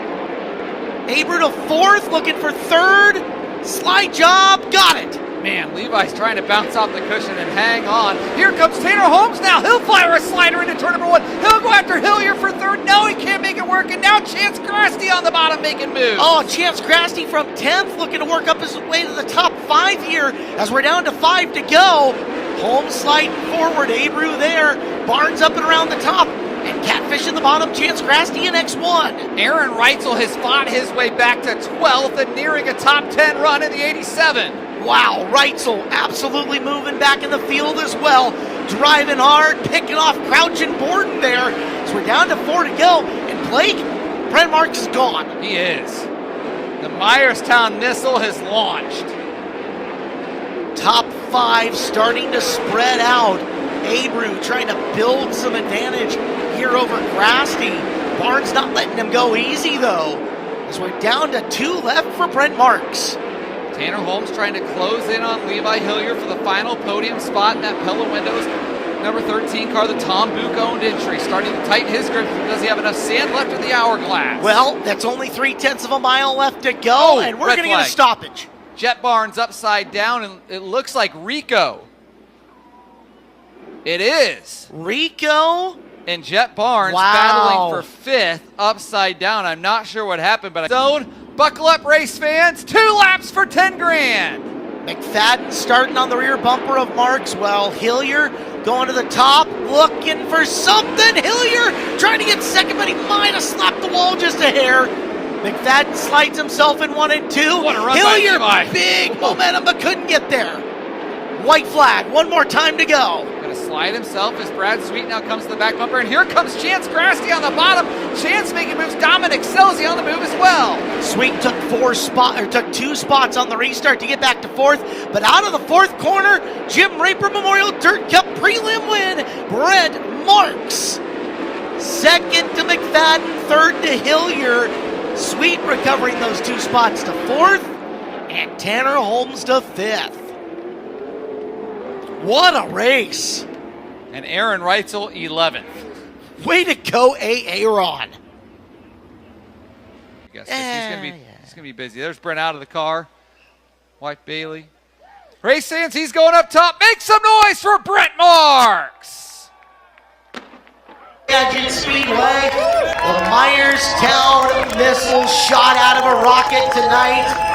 To the top steps he goes, and Eric List will get a word with Brent Marks. Well, how about that race, fans? Congratulations, Brent. Wow, what a race that was. It looked like you could really go anywhere. You could go high, you could go low. Yeah, that thing was a rocket ship today. It stuck anywhere I put it, and we just had grip all over the racetrack and plenty of forward drive, and just was able to maneuver. That's what we needed to do, pass these cars, and gain all those points. So, man, what a hell of a week for us. We just been, I feel like we've been on our A game, and to get the win tonight from 11th, passing some really good cars is really hard to do. So, hats off to Skagit Speedway on this track surface, man. It's both nights it's been awesome, and tonight was spectacular. So, it was a lot of fun. It was a restart. Were you able to get by Levi Hillier? Walk us through what you saw that made you successful. Just trying to be patient, I know these young guys like to get up on the cushion and really rip it, but sometimes, being a little bit more patient and finessing the car pans out. So I was just able to kind of be at different spots on the racetrack that I don't think he was able to be at. And didn't look like he really even tried any of those other spots. So, benefit of running second sometimes, you can just make different decisions than what the leader's making and see if they work or not. So we were pretty fortunate to be in that position and have a shot there on Levi at the end of the race. So I know we kind of got that green flag run, and I was hanging right there with them, but just couldn't quite get close enough to make the move. And lap traffic wasn't helping me any, just because they were running more of the bottom. So I needed that restart, and I honestly didn't know if I was going to even have a shot, just simply because we had clean air. But it just goes to show how good our car was tonight. Tomorrow's the big payday. How do you feel like your notebook is going in tomorrow? Great. We're really consistent on our adjustments yesterday and today, and we obviously got a great starting spot. Can't get any better than where we're at, and we just make all the right decisions and drive the car right, and I think we'll be able to contend for this win. So we've shown a lot of speed this week, and we've proven that we belong here. So this is pretty awesome, and just thank you so much for all the fans supporting us, coming all the way out here. It's a really long drive for a lot of us, and we love supporting this event, for Kevin and Monica and the whole entire Skagit Speedway staff. We're just so blessed to be out here, and man, what a beautiful week for racing. So this is awesome. Well, thanks for being here. Give it up, race fans, Brent Marks! Well, James McFadden stands atop the podium. Last night, he rounds it out with a second place tonight. James, that looked like it was just waging war behind. What was that like? You could go anywhere, anyone. Yeah, it's those straight restarts are hectic, mate. It's all about the timing and what the guy does in front of you. And the first one I lost a couple, the next one I gained a couple. It was treacherous. So the cushion was tough to run. Brent could run in a different part of the track, which kind of made it handy for him. So happy, really happy with tonight. Feel like we're gaining on the car every night. So thank you to Tommy Tarleton and his family for having me in the race car, and guys for working hard, and bring on tomorrow. You mentioned the cushion was tough to run. How do you run it when it's tough like that? Just hope you don't get in the fence. you know, you want to attack it because it's so beefy up there, but you got to run your car pretty tight underneath it as well. So every second lap, you think you're a hero. The next lap, you're about to plug the fence. So, yeah, it's a really tough. Sort of started to take a little bit of left rear rubber down there so you could drive across it, made it easier. But, yeah, like I said, tough to hit your marks every lap.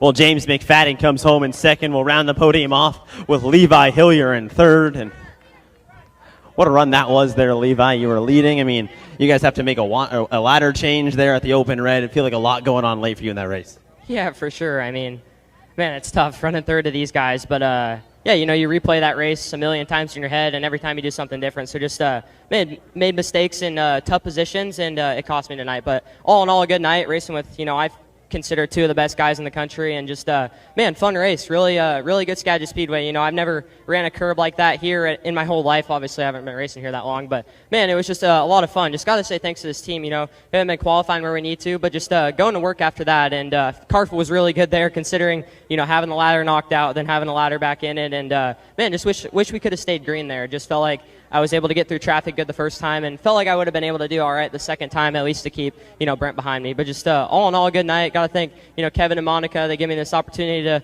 come out here. You know, I grew up 2 minutes down the road and dreamed of racing at this race. So to get a podium at it, obviously would have wanted to win, but man, nothing to hang our heads on. And just Sundollar Restoration, Maxima Racing Oils, Factory Cane Shocks, Spaney Buildings, Gold Buckle Espresso, Secura Steakhouse, Race Ready Clothing.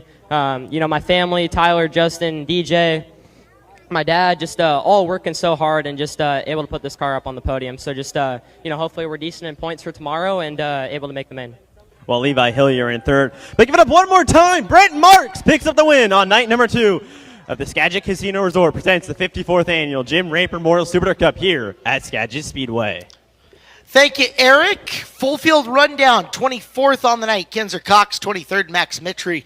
Tanner Holm, 22nd. Trey Starks, 21st. Jason Solwald, 20. Jet Barnes, 19. Rico Abreu, 18. Justin Peck, 17. Darren Pittman, 16. Tanner Thorson,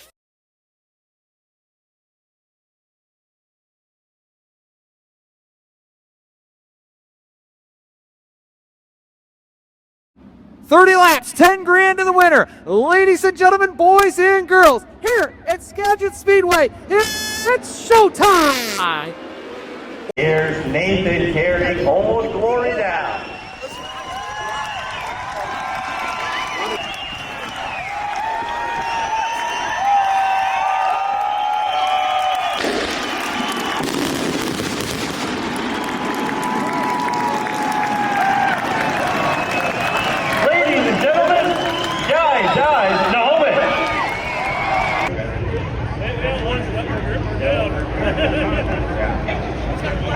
One. Winner goes to the pole shuffle.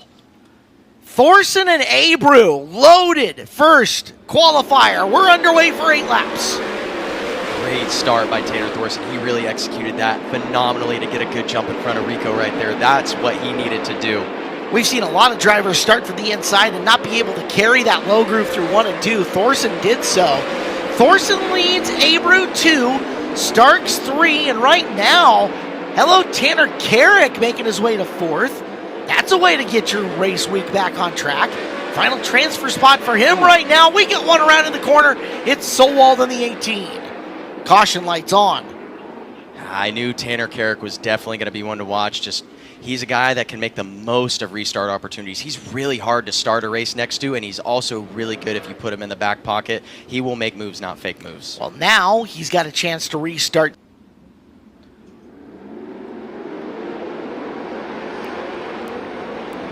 Green flag is on. Big move by Starks, taking the outside of Abreu. He'll drive up and around the outside, give second to Starks. Abreu coming back after him on the back straightaway. You were right about that outside line being utilized, and there is no guy better than Trey Starks to really take advantage of that here at the Skagit Speedway. Running for 4th right now. Carrick had Mitri right up on his back, got away from him down there. Thorson looking for a spot in the pole shuffle. 4 in, 4 to go. We're halfway home. Tanner's looking really solid out the front. He is just logging laps right now, feeling really comfortable. Jumps up to the top, so he must be feeling something like that right rear slick burn that I was talking about, and he knows there's something better for his car out there right now. I'm going to have to double check the format and what it says, but I believe this would put Stark starting 9th in the A main if he can hold second position here.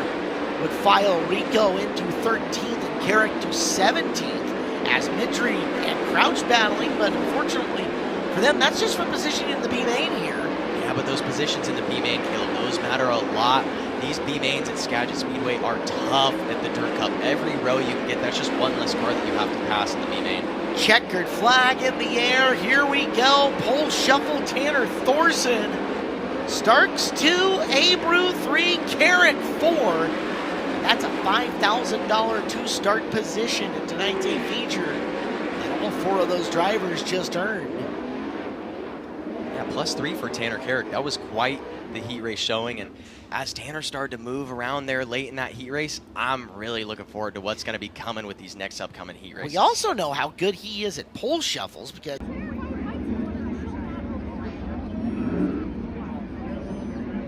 opportunity to meet him coming up here to the Super Dirt Cup, and glad I did because he has a bright future ahead of him. Well, Justin Sanders equally adept at getting off and getting going. He's on the inside, Levi Hillier on the outside. Heath, Selzy, Neto, Kading, Golubic, Elias, and Cox, and Robustelli.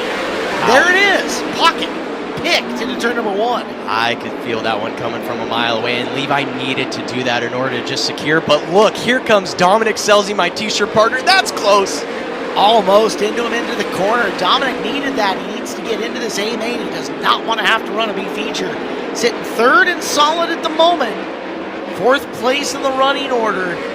That is the 1C of Colton Heath looking to lock into a Dirt Cup main. And a little bit of pad between 4th and 5th. You don't want to abuse that. Right now he's got it to his advantage. Yeah, Colton's definitely running a smooth and confident race here on the bottom, but I do not know what happened, Caleb. We got a caution, in fact a red, up in turn number 2. And that's the NOS Energy Drink 17W of Shane Golubic. Shane is not having the best Super Dirt Cup right now. I know that guy. He works really hard on all of his stuff, so that sucks to see him upside down, but I know they'll get that thing fixed up and ready to go for wherever they're starting. So Golubic, the incredibly versatile driver out of Fremont, California, the Matt Wood Racing. Hillier goes about midway into the green paint. He goes to the bottom to block the slide. Here's Sanders trying to get up top. Selzy follows him. Heath 4. Neto right on his back as we're back to green. Ooh, a big amount of momentum right there out of Justin by ripping the top when Levi went to the bottom. These are the opportunities that Justin looks for right there as he keeps his speed up by ditching the bottom and kind of keeping his momentum up to the middle. It's 3 car lengths separating your top 2 right now. Pole shuffle versus about 10th place in the A main is what's on the line. And Hillier making it work for him as he's just got 4 laps to go. We're at the halfway point right now. Levi's doing an excellent job at keeping his car wide and building and keeping his momentum up. Even though he's not really fully committed down to the bottom, he's jumping all over the place. He is keeping his car really wound up and keeping it up on the chip, making it really hard for Justin to build a big amount of momentum on him. Neto picked off Heath for 4th. He's got an A main spot now as Sanders closing on Hillier. Time running out. We'll see the white flag the next time around. Sanders sticking his nose to the inside, coming out of 2. Yeah, dirt racing, if you're following someone, it's just silly. That's the only way to make momentum here on these dirt tracks is by going where they're not. As Levi makes a beautiful decision to go down to the bottom. How about this? Year number 1 of 410 competition. He has made the pole shuffle at Dirt Cup. Levi Hillier. Hillier, Sanders, Selzy, and Neto will populate the A-main event. Colton Heath, first man on the outside, will have an up front starting spot in tonight's B feature. Corey Elias and Bud Cady and Kinzer Cox will join him. Robustelli and Golubic, if he can get the car fixed, into tonight's C main. Oh, those guys with Matt Wood Racing, they work really hard at this stuff, and I know they'll get that car back. Patient down the back straightaway. Pittman low, Barnes high. Ooh, I think the veteran got him and got him good. Yes, I would agree. Pittman knew what to expect on that start. And Jet just a little bit of a slip of the grip right there on the line, and that's how it goes sometimes. Ooh. But we're going to re-rack him and restack him. Gonna give him another shot at this. The idea is to have him wheel the wheel at, I don't know, whatever version of white chalk stripe the rest of you can see coming out of corner number 4. It's a little sun-bleached for us up here. Yeah, and it's definitely sun-bleached for those drivers as well. It's hard enough to see it just during the day, but at nighttime it really becomes apparent for us. But in the beginning of the night, especially after a restart. Now it's going to be a little bit harder, but I know Jet's not going to make that same mistake twice. And you see him actually nosing ahead of Pittman coming into turn number 3, trying to get that extra little run. Right this there. time, yeah, he got a better run, but Darren's still good off the bottom. He'll lead him into the low side of 1. Danny Sams has worked to 4th, and Reitzel has already taken 2nd away. Wow, that is what Reitzel needed to do, was jump up to the curb, go where everyone was not, and make his own line with his own momentum. And now he's going to be hunting down that 69K if he can. Can Reitzel dial up on Pittman and make the pole shuffle? Fortunes would change pretty vastly as is. It's an 11th place start for Aaron, and he's going to get the benefit of a caution. Tim Kading stopped off the bottom of turn number 2. Ooh, that is what Aaron needed. That's going to throw up to the top, and you give an opportunity to slide you. There we go. Darren went a little early in the zone. He'll go to the top. There's Reitzel down low. Reitzel can't get close enough to slide. They'll switch lanes going into 1 and 2. Pittman down low, comes off up high. It's a good run for Pittman, but another big bomb coming from the 87 that gets turned away out of 4. Oh, as we have a little bit of contact on the front stretch. Dominic Gordon got a piece of that. Sams might have got some as well, as it's Barnes in 3rd. Look at that mess coming out of the corner. And the beneficiary of that all was Landon Brooks, but here comes Dominic Gordon right back around his outside, chopping on his snout going into turn 1. Watch him into 1 and 2. Brooks down on the bottom. Gordon trying to get off the high side. Wheel to wheel, wing to wing. Coming to the line. It's Brooks by a hair right now. Halfway through, they'll switch lines into 1 and 2 again. That was really good of Dom to get up there on the top and bail on that slider and get his momentum back up, but Landon is on a mission and just clearing the gap. Landon Brooks building himself breathing room as he tries to get away. He will do so. Pittman, Reitzel, Barnes, and Brooks. Reitzel is not out of danger from Jet Barnes. Barnes close enough to try something big. Although jumping the cushion out of 3 is not going to help him. Keep it going. He will settle it back down and gather her up. White flag is out. And make it a quick checkered to the pole shuffle goes Darren Pittman. Oh yeah, the keys were on the counter right there and he was checked out. Reitzel, Barnes, and Brooks to the A main event. Big time. That was good. That's what we like to see at the Super Dirt Cup right there. One more qualifier to go. Oh, there's another one. Let's go, Caleb. 4, buddy. I thought there was only 3. I get an extra seat in the house. You get one more. Yes, sir. If you're just tuning in, Caleb Montgomery joining me up in the booth here. Driver of the Ridgecrest Homes 5K. Someone's got to do it, right? Someone does have to do it. Every Sunday, Caleb. Oh, boy. Down in this heat. Having a real breakout year, the winner of the David Tartar Memorial down at Silver Dollar Speedway in Chico, California. Stacked up, racked up, ready to go. Devin Borden getting the jump. Green flag is out. Not the start that Fast Chance wanted. He's going to jump up to the outside, and Justin Peck right there from 3 to 2. Quick in the opening corner. See if Peck can do anything to run him down. It is the 42. Big old wheel stand out of Cy Lynch, holding down the final transfer spot early. Borden, Peck, Grasty, and Lynch right now in the transfer spots. That is an absolute war for 5th. Levi Kuntz on the bottom at 29. Levi Klatt and Colin Mackey all in behind him. Throw a blanket on him for 5th. Yeah, those guys are slicing and dicing for sure as Levi Klatt throws a big bomb, but gets to the right rear just above the cushion. Gets that momentum wound up around the top. Let's see if he's got anything for him. Kuntz takes the spot back, running around the bottom. There goes Klatt, slider sitting again through turn number 2. Gets off, but can't get away from the treacherous cushion. Hands the spot back to Kuntz, who goes up and around the outside, and adds 2 car lengths down the front stretch. Yeah, that's the tough thing. You want to throw those sliders deep, but you don't want to throw it too deep because then you get that right rear hung up above the cushion, and at that point you're out to lunch. Klatt reels him in a little bit down the back straightaway, but again, that's for positioning in the B main right now. Our 4 A main cars have it pretty easy. Lynch rolls on Grasty a little bit. Peck closes a bit on Borden, but there's only a couple of laps left to do something. As this track starts to get widened out, I can already tell for the future we're going to be seeing that turn 4 cushion building up the wall, and these guys are going to be utilizing that as they're getting very close to the wall coming on the back or front stretch. Back end stepping out on Borden a little bit there out of turn number 4, but not enough to cost him. He'll get it back under control, and he will make the pole shuffle tonight. Devin Borden in the 8 car. Local makes the show, as does Peck, Grasty, and Lynch. B main appearances coming from Kuntz, Klatt, Mackey, and Austin Wood. Wow. When you have to have two people in it. The HOV lane, yes. People put that weird looking face on the passenger seat when there's no one in the car that freaks you out at night. Green flag out. Robustelli, a much better start inside. He'll come across racetrack. Has the lead out of turn number 2. Zierfoss climbing up the inside. Oh. Big move to the lead. Brock Zierfoss gets shoving Robustelli around in the high side. Cuts down low to slow the momentum of TK. Slide job, crossover out of 2, give Robustelli the spot. Gee, that was awfully close down the back stretch just then, Caleb. Just having a look at JY, trying to get a run on the back of Chase Getz. Kading has moved to 3, Tanner Holm to 4, and it's good to see Brock Zierfoss out in front in that Ditto's chrome-coloured snow racing number 17 out of California. Long trip home to him for Jonestown, but for now, he's just got to get himself into the B main. Big lead. Getz trying to race himself back into it as well as he's right up on the tail of the 66 of Holm. Watch the two of them as looking to the inside was Chase, couldn't make the move, now rolling through the middle. Justin Youngquist also coming up in that battle. Well, JY's just got to have a crack, doesn't he? He has to get in there and load her up. Looks for the move on the inside of Getz.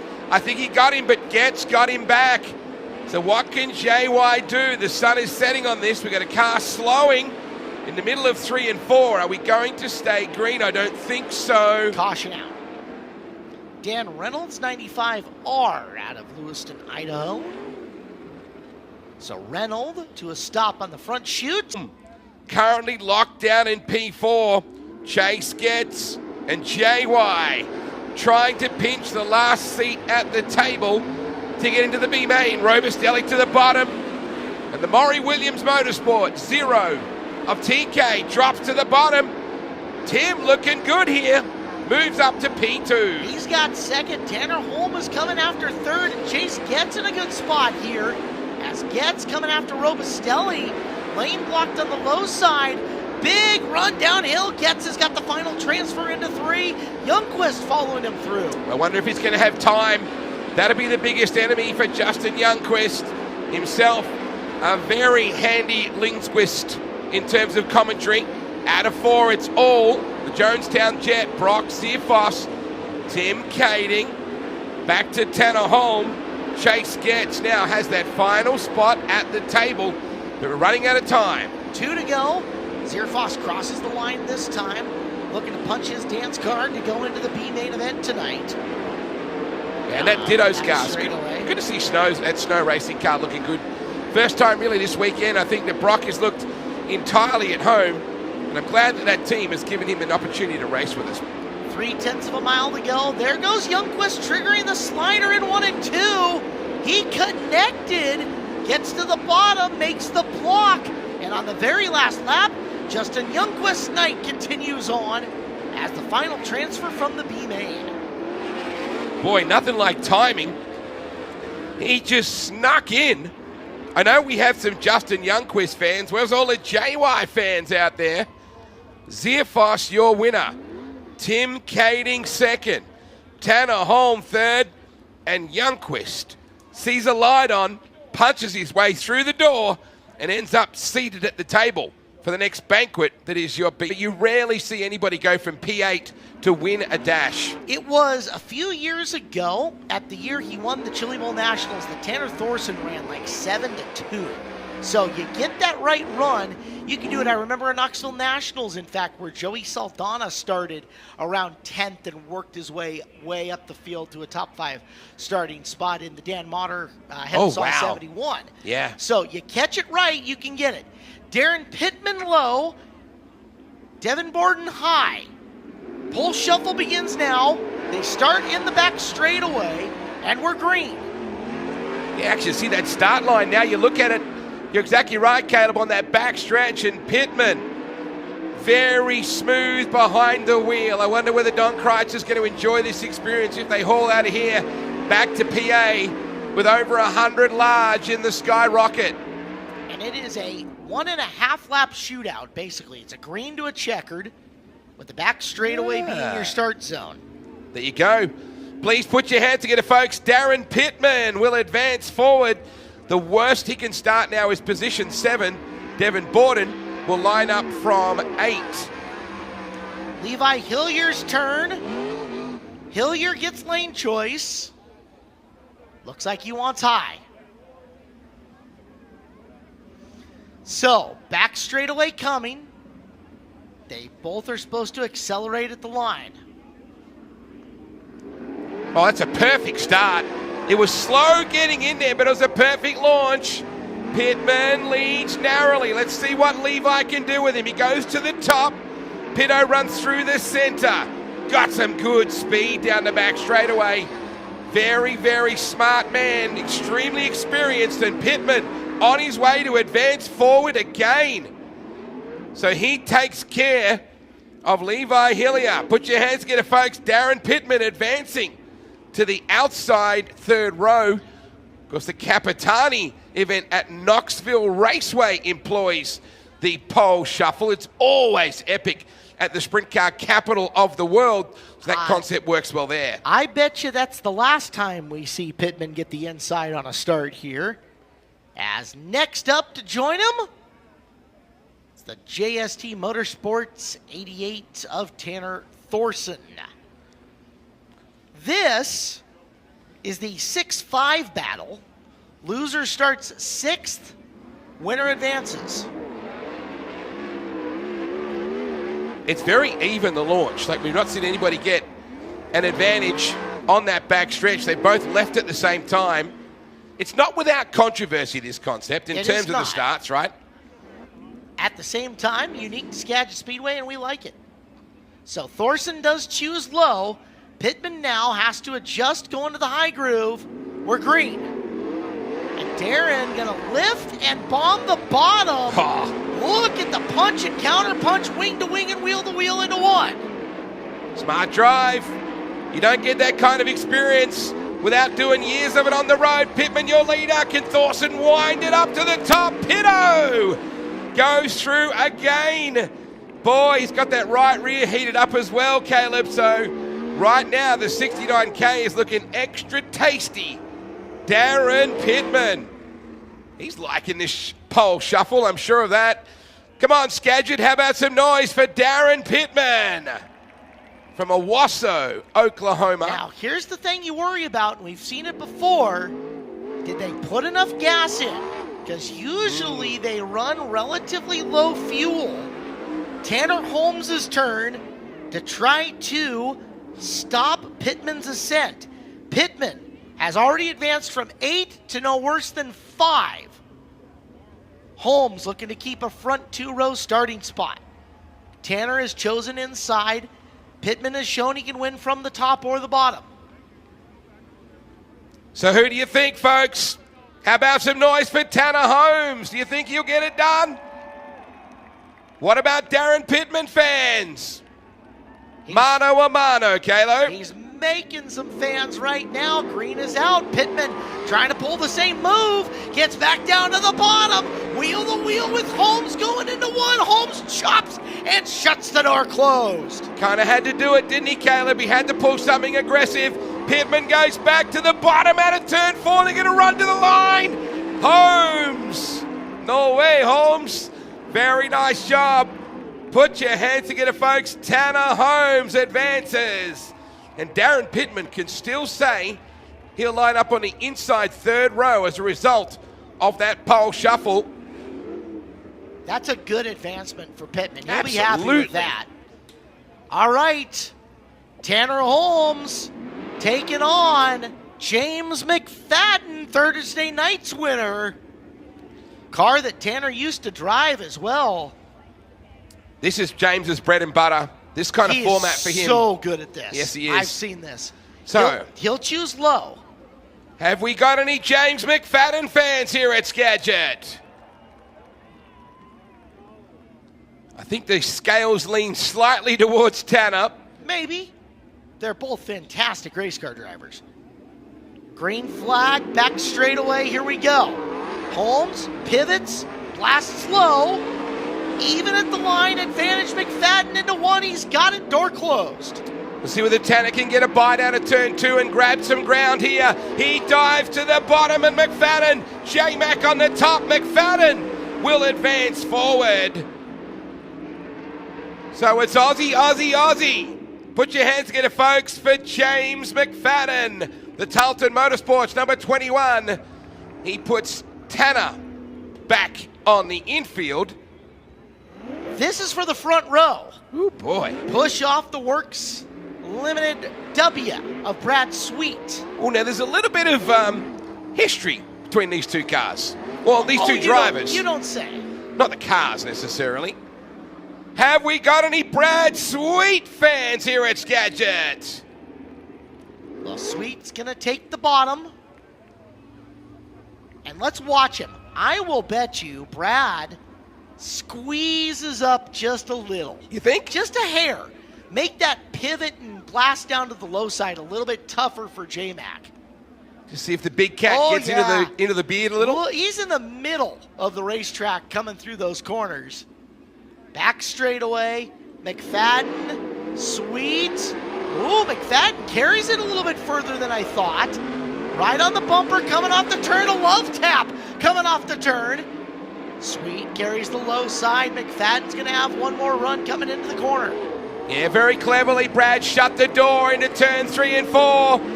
And the big cat sends J-Mac out the cat door on that one. So please put your hands together, folks, for Brad Sweet. I don't think James was overly thrilled with the way that one played out, but he is going to sit on that inside second row, and that sets up the big cat. Well, it's time.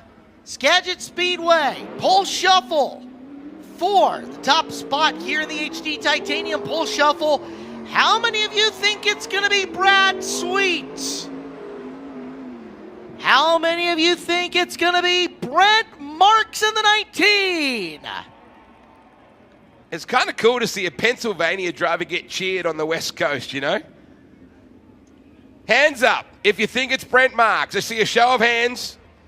Hands up, a show of hands if you think it's Brad Sweet. Hands up if you don't care, as long as it's a good race. I like these guys. Except my buddy Andy didn't put his hand up, but I caught that. I see you out there, Andy.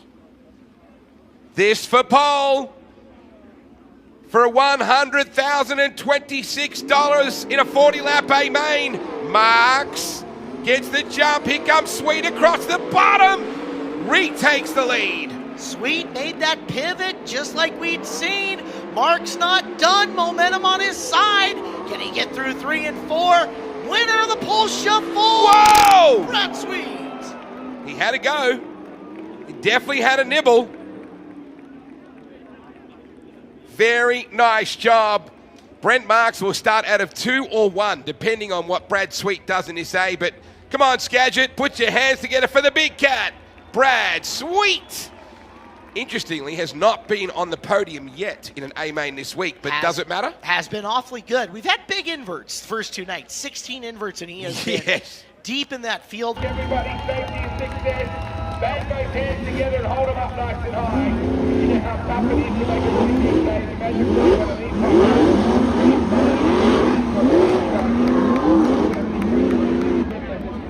these. Even in Australian dollars. Time to go. We come out of turn number 4, Crouch. Not exactly the start that he would have wanted out of all of that. We've seen the outside work occasionally, and we've got trouble. Corey Eliason sideways in 2. Caution comes out, but everybody drives through it. Uh-oh. It's Mackey. I think Mackey in some trouble. Man, just when you think the guy has got some speed and got half a chance to get it done. Mitri and Sams. A couple of young guns there. Opposite ends of the country. We're green, Crouch. Gordon trying to fire up the inside as we see Heath go to the top. Watching Gordon trying to come back at him as we run into turn 3. Can he make it stick on the bottom? We got a car out inside. Seth Bergman. Oh, man. He's not his dog's name on this occasion. Kind of took the two-wheel death hop and ends up over the cushion and on his side in turn 3.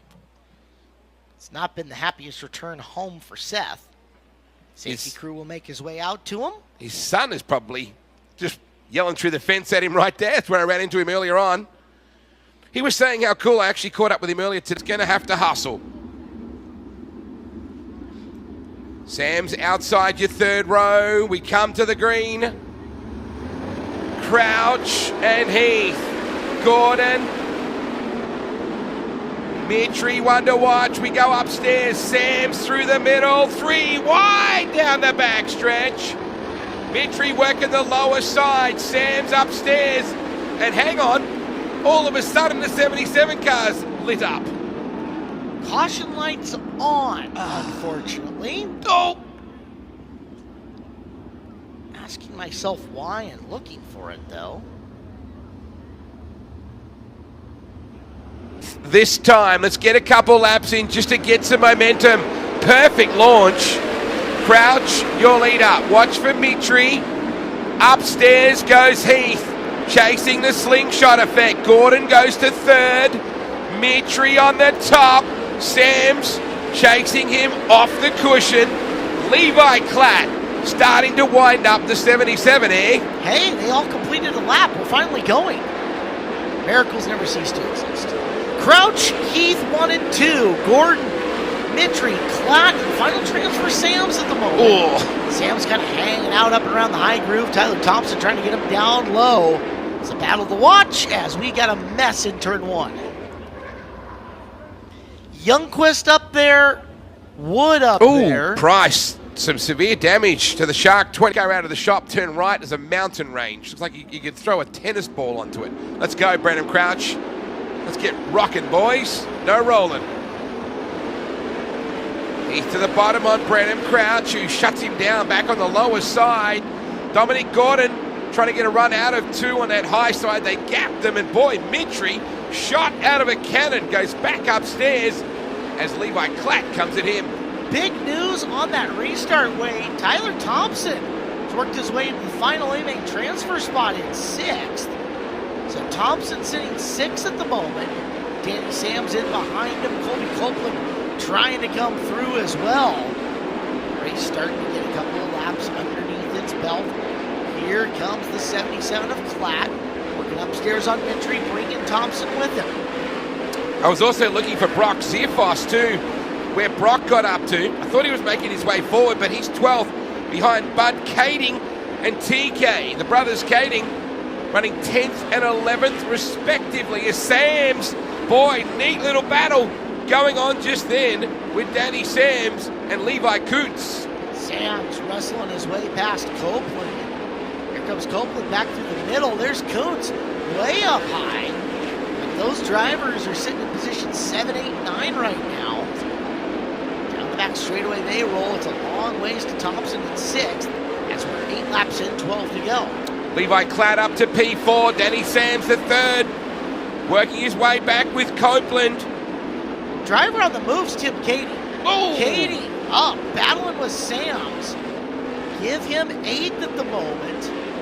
Now eyeballing Copeland for 7th. Ways to catch Thompson, but we're only halfway home this time by. 10 in, 10 to go. You just watch Tyler run at the top. Very distinctive color scheme. Likewise, the snow racing entry of Zierfoss as he makes his way up to position 11. It's Crouch, Heath, Gordon, Klatt, Mitri, and Thompson in the transfer. Copeland, Kading, Sam's the 3rd, and Levi Coots your top 10. Austin Wood off the pace on the inside of turn number 1 will stay green. As there goes Dominic Gordon making the move. Dominic Gordon's taking 2nd from Heath. Heath slingshots back by him and retakes the spot. Now to Gordon coming out of 4 with the slider. Is Klatt closing in on them with 7 to go? Yeah, that could be the race to watch right there between that trio. Once again, Gordon going back to the top side to get busy with that cushion. Fires a 4. Nice run on Heath. This is the battle of the race so far. They are sitting 2nd and 3rd. Gordon gets way up on the cushion this time by. A race for the final transfer, Wade. Thompson has given up some ground to Copeland. Copeland working hard down on the low side. Catches him coming off the fourth turn. TK had that march going. He has slowed up a little bit. Brenham Crouch completes lap number 16. Yeah, not too long to run, is there, when you think about it for Tim Kading, who goes back upstairs. We take a look at Brenham Crouch on that Horizon Whiskey number 5. Margin of victory at the moment for Brenham. It's around about 1.2 seconds on your second place racer at the moment. Dominic Gordon from Heath, Klatt, Mitri, and Thompson. Wade, Thompson might need to get off the top of turn number 4 here. Take a look. Copeland is making some big ground on him. Thompson way better in 1 and 2. Copeland up enough to almost show him a wheel through the apex of the corner. As we're getting the white flag this time, one more lap around. You know what? TK is rolling. That thing is getting quicker. He's just going to run out of time because he's starting to really get a good run going. Back straight away. Boy, she's awfully busy. What a battle. And you might as well get after it, right? Because time is running out. Checkered flag in the air. Thompson made the move to the bottom at the right time. Slammed the door shut and took the final transfer away. Well done, Tyler Thompson, who started 11th, made his way to 6th. Good pedal. Brenham Crouch is your winner. Please put your hands together, folks. The Texan Brenham Crouch will get your B-main win. I'm into corner number 3 and out of corner number 4. Green flag, Dirt Cup begins. 54th Jim Reaper Memorial Dirt Cup is underway, and Brett Marks getting over the high side and trying to lead him down the backstretch, nearly making contact into turn 3. Brad Sweet looks to lead lap 1. Sweet made that car awfully wide coming off the corner. He's going to set the pace here, with Marks working around the top side. Sitting 3rd is Holmes, 4th McFadden, and 5th Pittman in the early going. Devin Borden into the 6th spot, and here comes Levi Hilliard to the high side going to war with Justin Sanders, and now going after Tanner Thorson for position. Oh, Sanders and Thorson come together. Thorson off the pace. Thorson had been off the pace a bit coming out of turn number 2. Caution flag will fly here. And Justin Peck off the pace in the bottom of turn number 2, coming to the infield. Justin Peck looking to come to the American Rock and Rent work area. Peck, they maybe made contact when things bottled up down the front.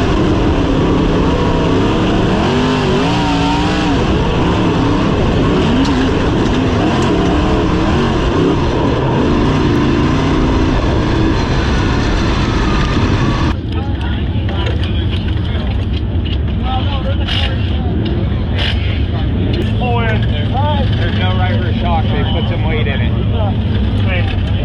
Sorry, buddy. Just don't put yourself in a bad spot. It feels like dog shit. Just fucking pull it in. Get on first, bro. We're gonna get an open red. Just fucking pace around and survive. Start zone. Sweet, Marks, and Holmes. 1, 2, 3. Here we go. Look at Tanner Holmes go to the high side. Tanner Holmes gonna battle for 2nd. Down the back straightaway. Holmes has got the 3rd spot.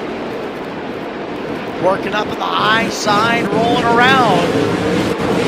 Fadden 4, Pittman 5. Here's Borden working for 6. Devin Borden trying to work into the 6th spot. Good battle through the pack as Brad Sweet starts to stretch that lead out. Tanner Holmes trying to rope in the 19 of Brett Marks for 2nd. He changes the lines, goes to the bottom, and slips up to the high side. Brad Sweet continuing to pace the field. 5 in, 35 to go.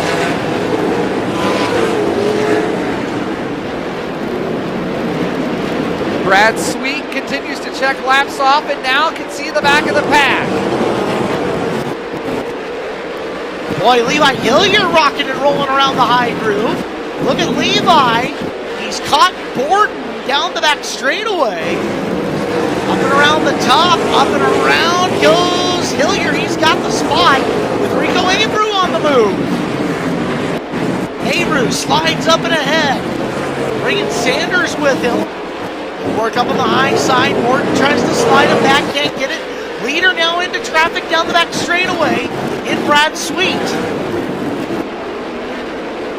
Sweet down the front chute and put Starks a lap down. Marks unable to make any ground on him in traffic. Holmes sits 3rd. race down, 10 down, 30 to go. Thick lap traffic having to move Brad Sweet around the racetrack up to the high side, and Brett Marks trying to rope him back in. Marks up to the high side, and Sweet now enters really thick lap traffic. Brad Sweet having to work here at Skagit Speedway. He wants the big payday. He's going to have to earn it. Marks trying to take advantage. The high side is at least clear for him right now as he brings the 13 with him of Holmes. Holmes down on the inside making a run at Marks. Marks turns him away now. Red flag! Max Mitry upside down hard.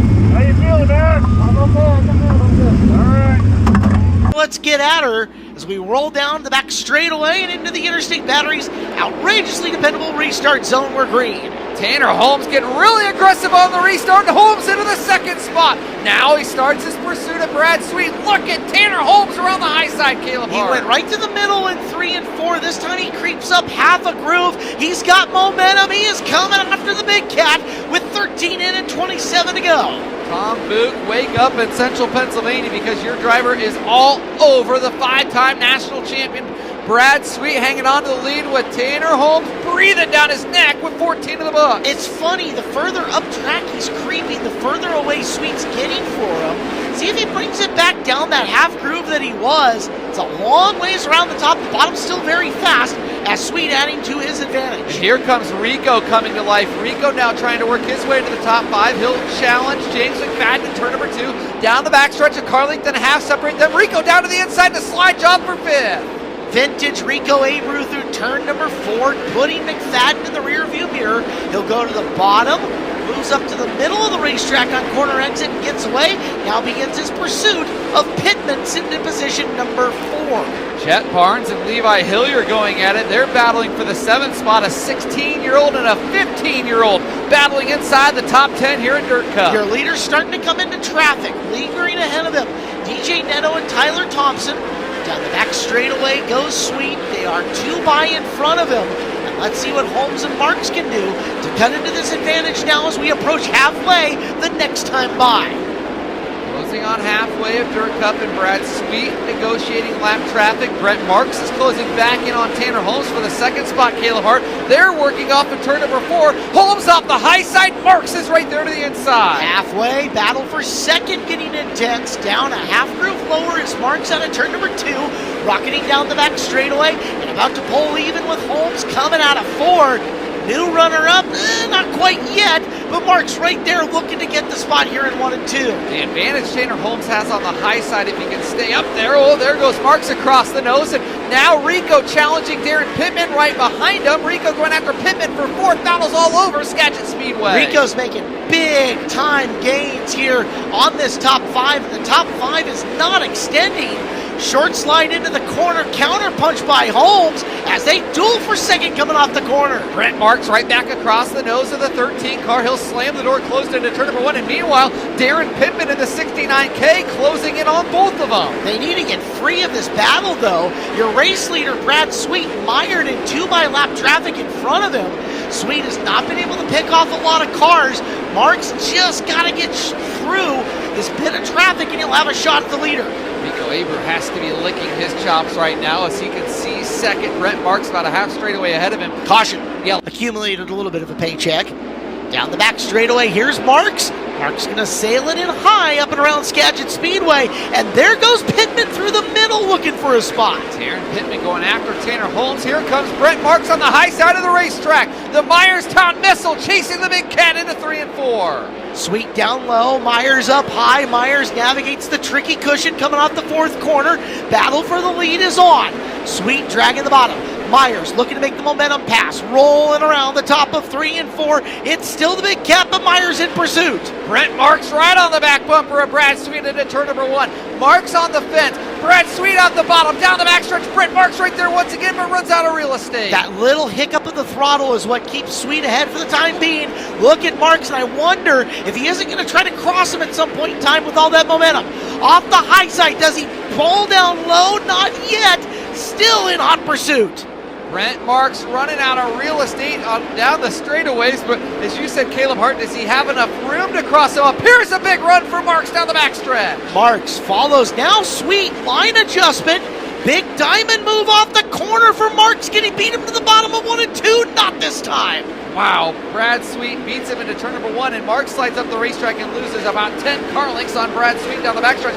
Now a battle for third starts to pick up as Darren Pittman after him, but Marks tries the inside once more. The big cat got a little tight up on the cushion in the middle of turn number 3. Marks up top has been smooth up there. They're rolling into traffic in front of them. Traffic using the low groove. Marks this time not a good corner, as it is getting tough to run the top at Skagit. And Darren Pittman to third that lap. He'll take third from Tanner Holmes, rolling the bottom. Holmes comes back to life on the high side, but Darren Pittman hangs on to the spot. Now he sets his sights on Brent Marks. Your leader, traffic looming right ahead. 7 laps to go here in Dirt Cup for $100,000 to win. Back straightaway, Sweet continues to roll it up. Pittman is in on Marks. Couple of Central PA cars duking it out for the 2 spot. We'll see, does anyone have anything for the big cat as time starting to run out. 5 to go this time by. Brad Sweet up around the high side, passes Tyler Thompson. Right in the line of Marks coming off the bottom of 4. Readjusts to the high side with Pittman down low. Top 3 all packed in. Top 5 all packed in. Holmes and Abreu right there. Brent Marks closing in on Brad Sweet with 4 to go. He's got into 5 car lengths into turn number 1. They're nearly side by side through 1 and 2. Momentum on Sweet's side coming off the top of turn number 2 with Marks looking down low once again off the corner. Neto looms large ahead. 3 more times around Skagit Speedway. It's a mile to go. Brent Marks challenging Brad Sweet. It's one thing to get to the back bumper, but as we saw earlier, Caleb Hart, it's another to get around the W. 2 to go, Blake. Here comes Sweet. He'll go to the low side. Masterful in traffic as we're going to roll to the white flag the next time by. White flag flying. Brad Sweet challenges. Rico gets a spot in turns 3 and 4. Here comes Darren Pittman challenging for second. It has been a master class here tonight in traffic and through. Got to turn away one more charge, does the big cat. Down to the bottom of turn number 3. Out of corner number 4. Race to the line. Brad Sweet wins Dirt Cup. Second to Brent Marks. Third to Darren Pittman. Fourth to Rico Abreu. And Tanner Holmes takes 5th. Brad Sweet adds his name to one of the most historic races on the West Coast. Name goes on the shirt forever, right? That it does. A t-shirt race at Dirt Cup. Paul Silva, the last time he was here, nearly in contention to win, was 2014. I guess he won with Tyler Courtney, yep. But a little redemption there as well. Now Paul adds his 2nd Dirt Cup. Congratulations to him and Brad Sweet.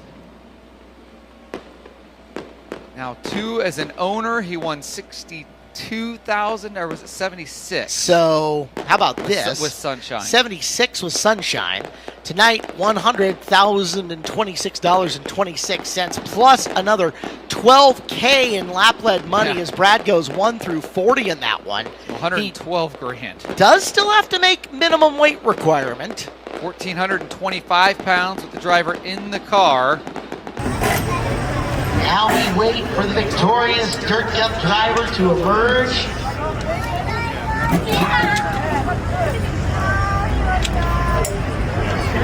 You're shaking. Ready?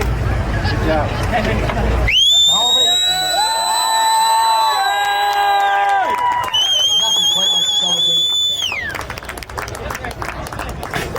They're going up. It is a team sweep dance on the top ring. Get on board the big cat.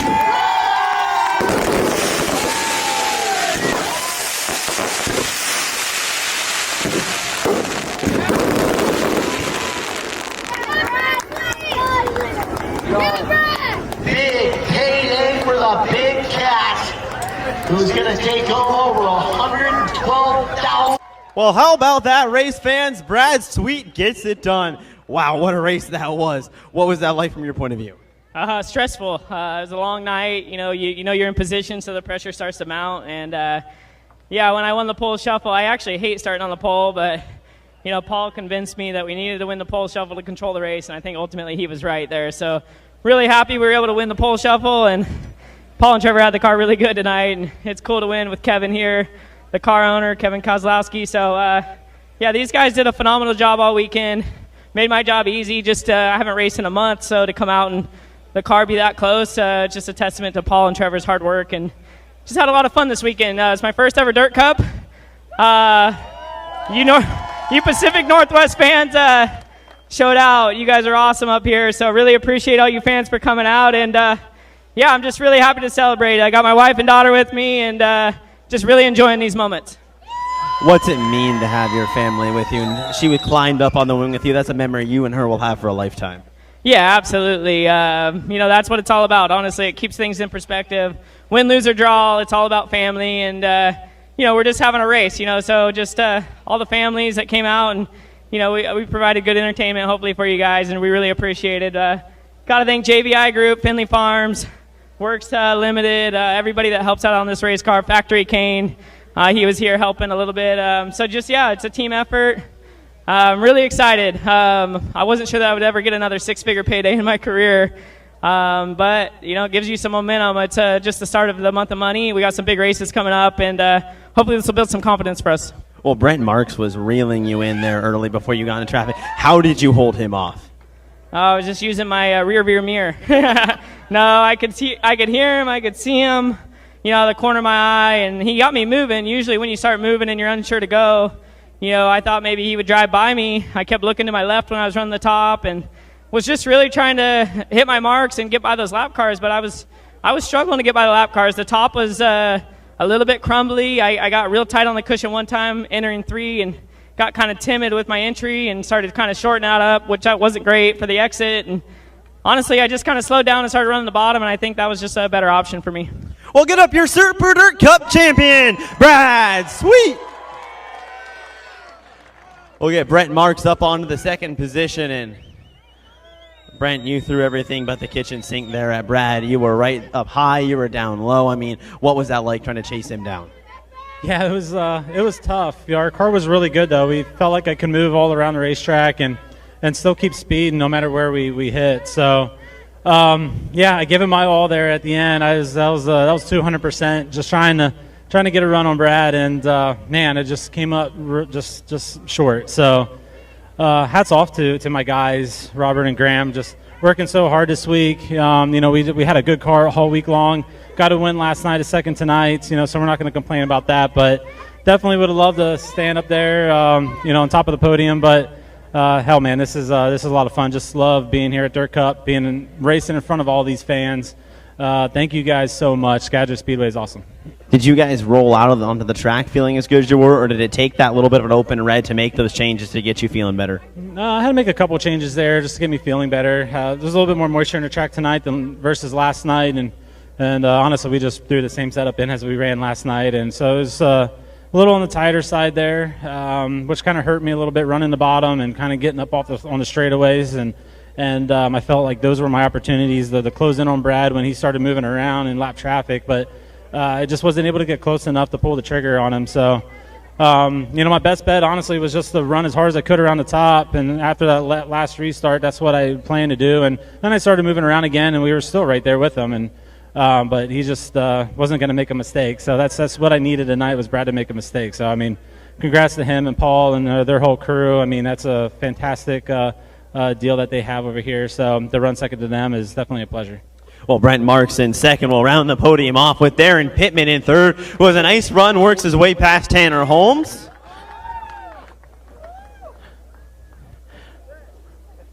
Well, nicely done, Darren Pittman in third. You worked for that one. What was that like getting by Holmes? Yeah, honestly, the whole race with James and Tanner, it was a lot of fun.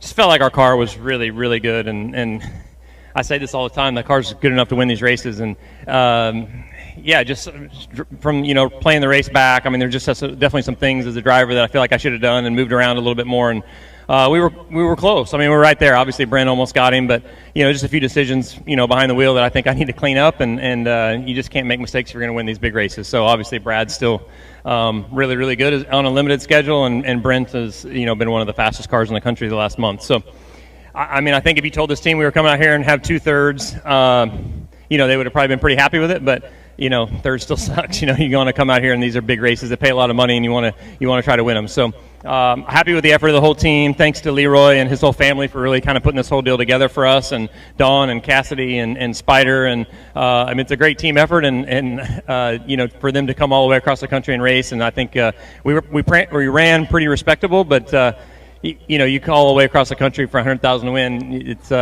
you want to try to win them, and so it's a little disappointing at the same time. But all in all, still a great trip for us. Well, congratulations, Darren Pittman in third. But your winner of the 54th annual Jim Rayburn Memorial Super Cup at Skagit Speedway, give it up for Brad Sweet. We invite you all to the pit area post-race. Drivers will have merchandise and more ready to sell. And meet you guys, sign autographs, take pictures, whatever it is you want. They will be there and ready to go. We hope you choose to go meet the stars of Dirt Cup 54 down in the pit area. Post-race, you can get in.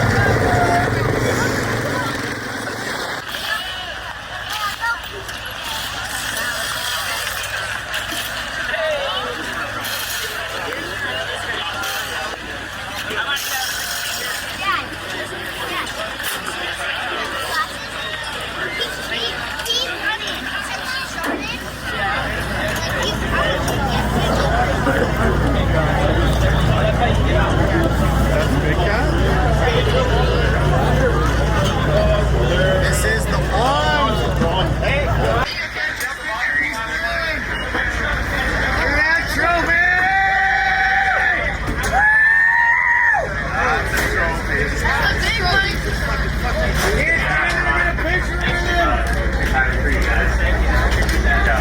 Thank you. Finally got a little bit of money, I guess. You've been cleaning that. Yeah. Look at that trophy. Awesome. Oh my God. Nice job, Paul. Thanks. That was fucking awesome, dude. Shit was so fast.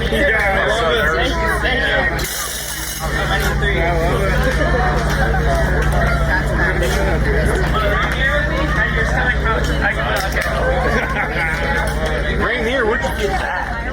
From the 21 brought it over. Can I get a picture? I don't want to be like Rico. Yeah. You want me to set up the lens? No, there's nobody. Yeah.